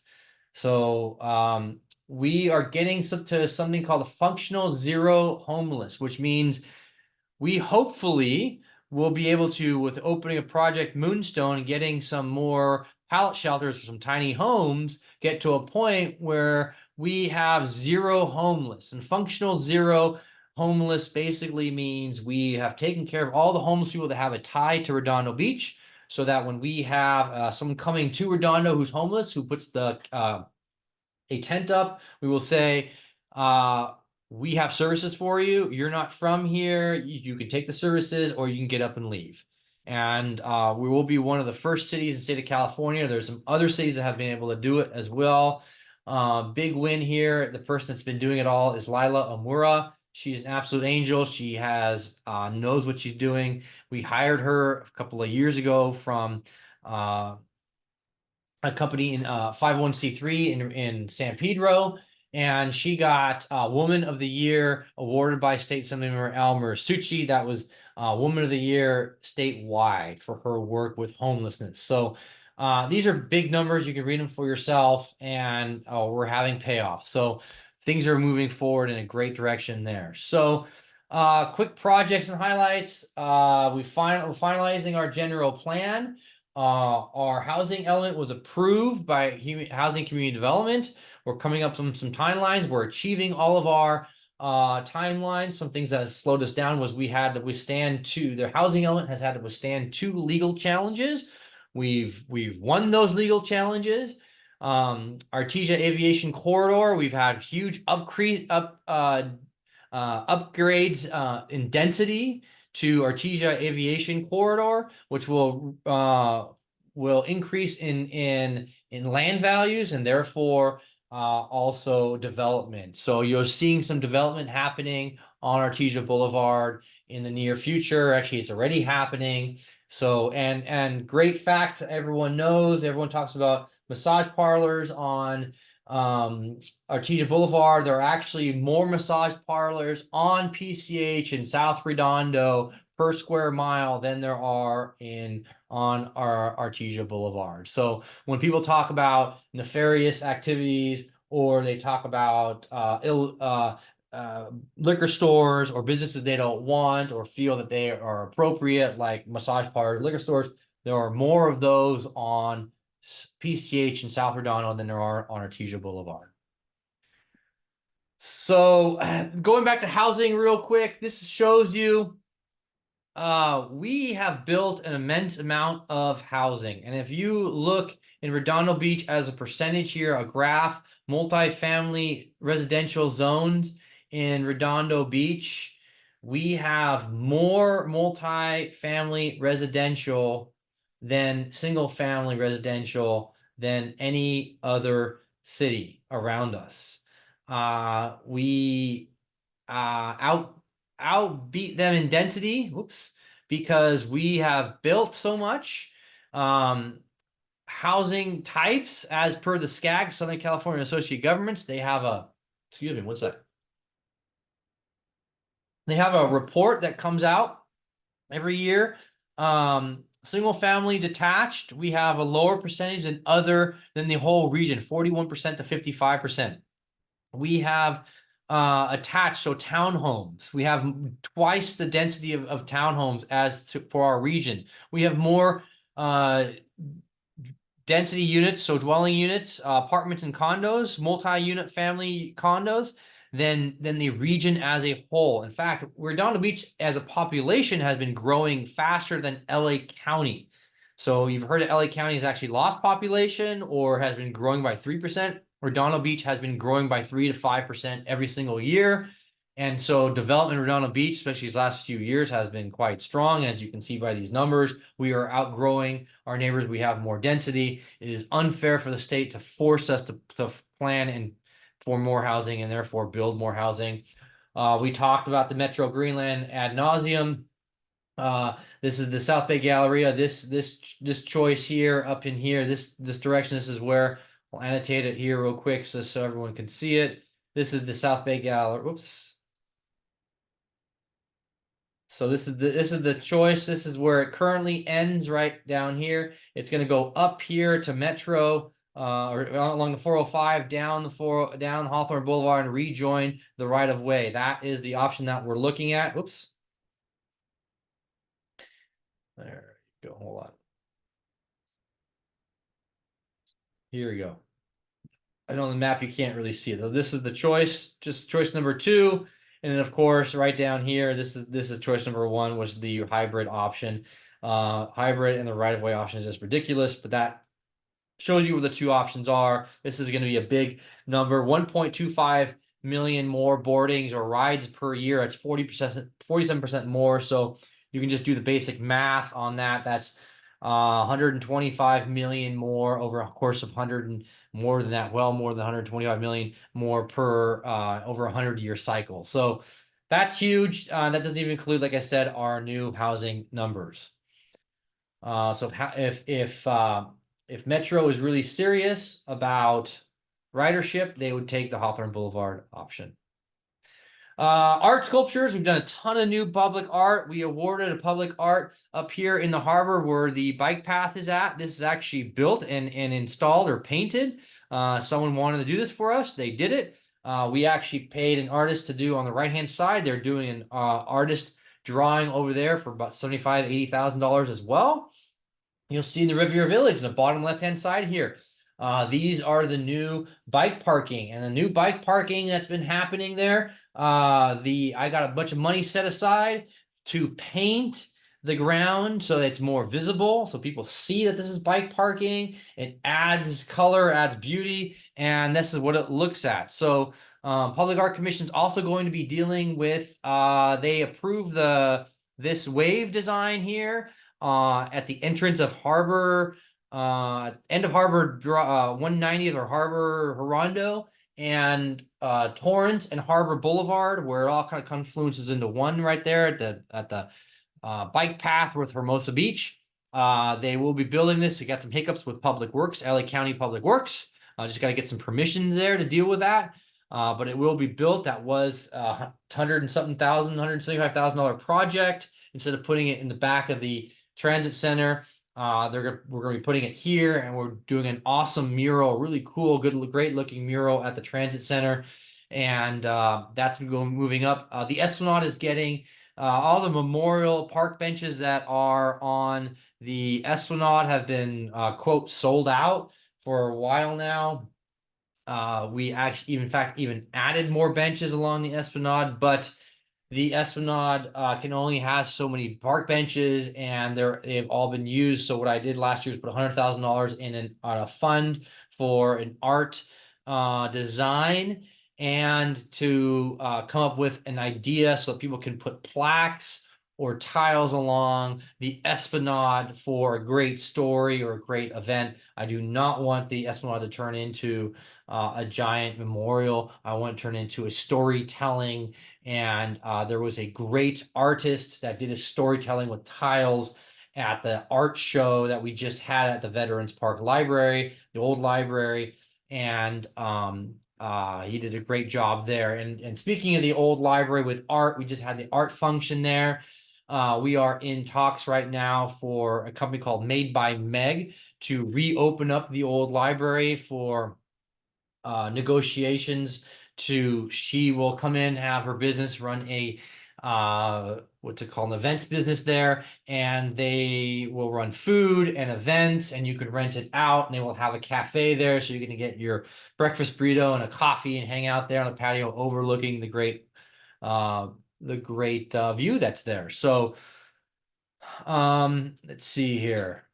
This is the Grub House on Artesia Boulevard. This was permitted and designed a long time ago, well over a year ago. They're going through the design and permitting process. I'm not sure what's taking them so long, but they have done some work on site. I think done some demo maybe. And this is a really cool 12 different kitchens. It's not a food hall. It's 12 different types of kitchens, and it's a new concept. They do underground parking, and they're doing the job correctly with parking it correctly. They're doing proper sound barriers with the neighbors, are integrating it to the neighborhood. It goes to prove a developer can do things correctly if the city forces them to do the job correctly. So this is the Friendship Foundation. It's going in on 190th at Franklin Park. They're building this. They just capped off the last steel beam, and that's on its way for construction. They're doing work is happening quickly right now. And South Bay Social District is asking for 350 more apartments and townhomes. They are entitled to that as part of their environmental impact report that was approved in 2019. And we've had conversations with them, and in order for them to get financing, they've had a rough time getting financing. The bank has moved the markers for them on financing moving forward. So this is one of the ways out. And of course, COVID was not friendly with them. I will say their Macy's there is the #1 performer in returns and say online sales. at that particular location. So that is doing well, but Macy's itself is not doing well as a whole. Redondo's first community garden opened up last year. Congratulations. That was Mayor Brand there, myself, South Bay Parkland Conservancy, Mike Klein, city staff. Top left-hand corner, you can see up here, this was just green grass. They took all that out and they built these boxes. And now today, this is what we've got. We've got a ton of vegetables growing there. We've got a water fountain there for the birds. It's they've got classes there. South Bay Parkland Conservancy has done a phenomenal job. They were volunteers that came down with solutions. They didn't demand the city do this for them. They worked together with the Parks and Rec Commission.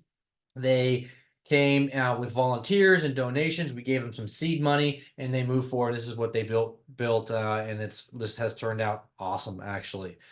Harbor Amenities Plan. This is going to be finalized here in the next few months. This is something that has never been done. Where the boat launch ramp is going to go, we have finally chosen the spot for what the Seaside Lagoon is going to look like. That has never been done before. We're finalizing that. Commercial corridor zone, international boardwalk.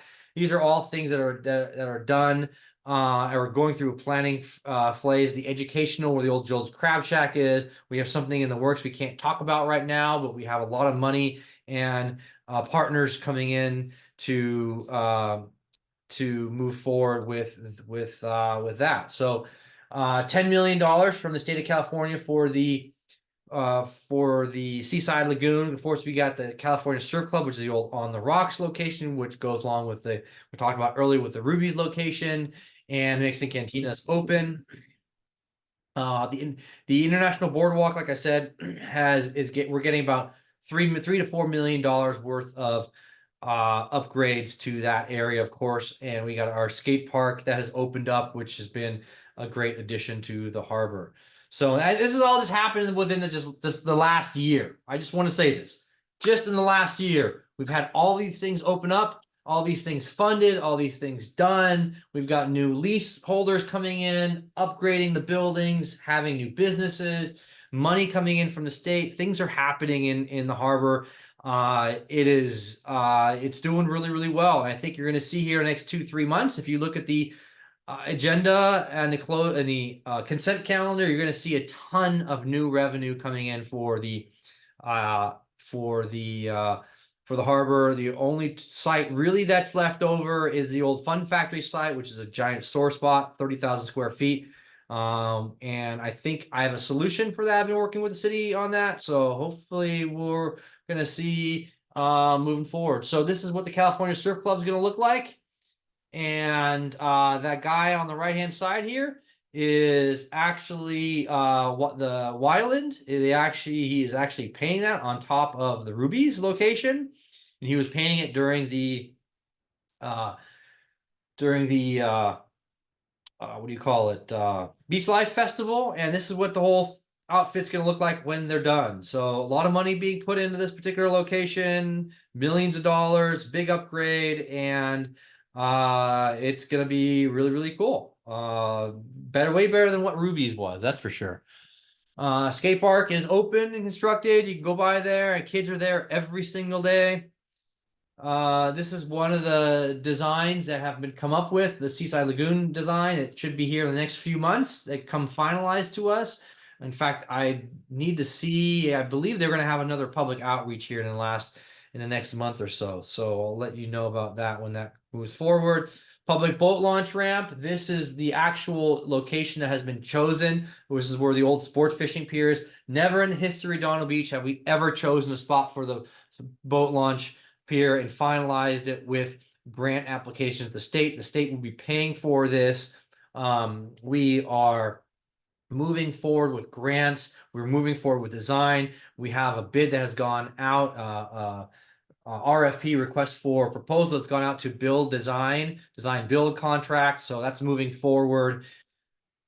And break wall repairs this summer, harbor dredging. The break wall repairs, just to know, is roughly $10 million of repair work. That's the federal funding being done. The harbor dredging work is $3 million that we are paying for. Over $13 million of harbor work being spent this summer. The dredge is in the harbor right now as we speak, and they're dealing with some issues, but they're moving forward. They have equipment issues. So this is what the AES looked like, just so everyone knows. Since the site has been officially decommissioned, Southern California Edison is now under process to take these massive power lines out. They are contractually obligated to remove these power lines all the way back to 190th. So these are coming out here within the next, well, they're working on the plans and process, Southern California Edison. I'm not sure how long, but within a couple of years, next year or 2 years, maybe 3 years at most, those power lines will be down and they will be gone. You will see these power lines here. These are the 220 kilovolt lines, or actually these ones, one right here, this one.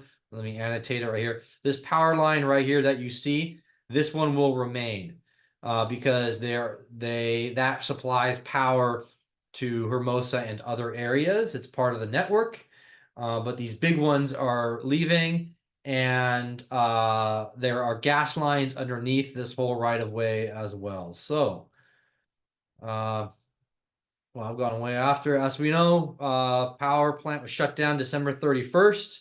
That was a big accomplishment. Mayor Brand wanted to see that to the end, and he saw it. AES site status went over this earlier. So right now it's in bankruptcy. AES sold it to a guy who is in bankruptcy, hasn't paid a dime since 2020, and owes well over $30 million to multiple parties, major party of which is the power plant company itself. And so this is where I was talking about down here. Natural gas lines, hazardous liquids being removed, and systems being purged, so will no longer be a threat to the environment and the surrounding neighborhoods. So that's moving forward as well.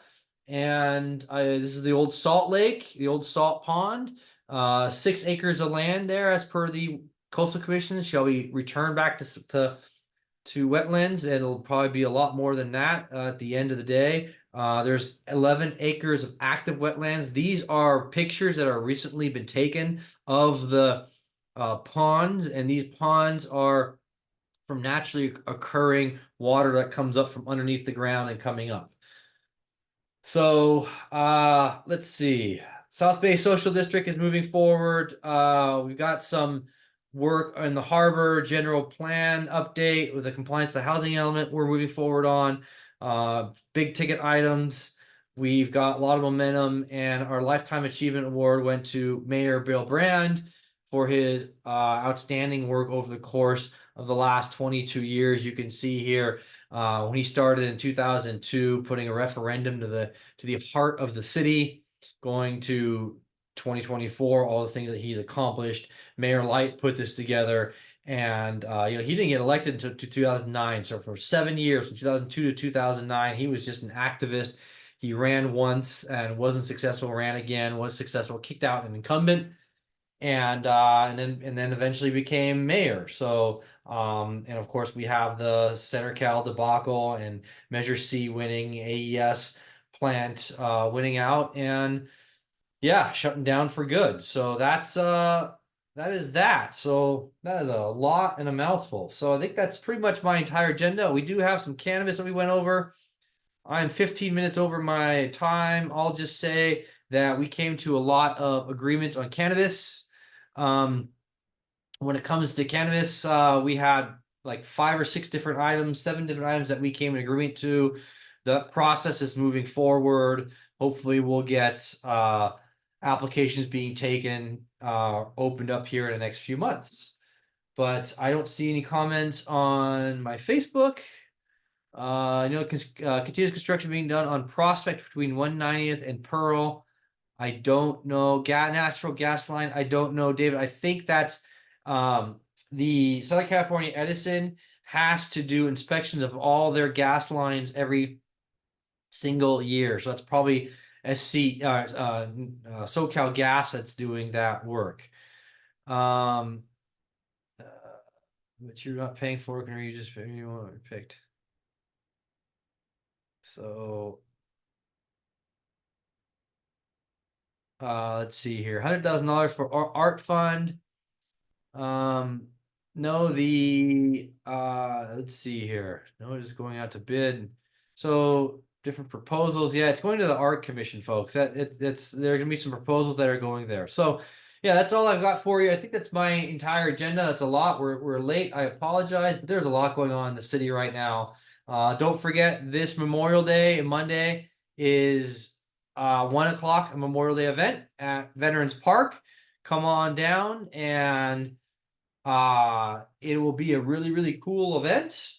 We do not have council next week, Tuesday. We do have council tomorrow night, though. So come on down and show up. I believe that's all the things I've got. So charter updates. You can go over charter update. We don't have time for that. But regardless, we can or I will see you next month at my community meetings. Normal place, Alta Vista, 9:30 in the morning at Alta Vista.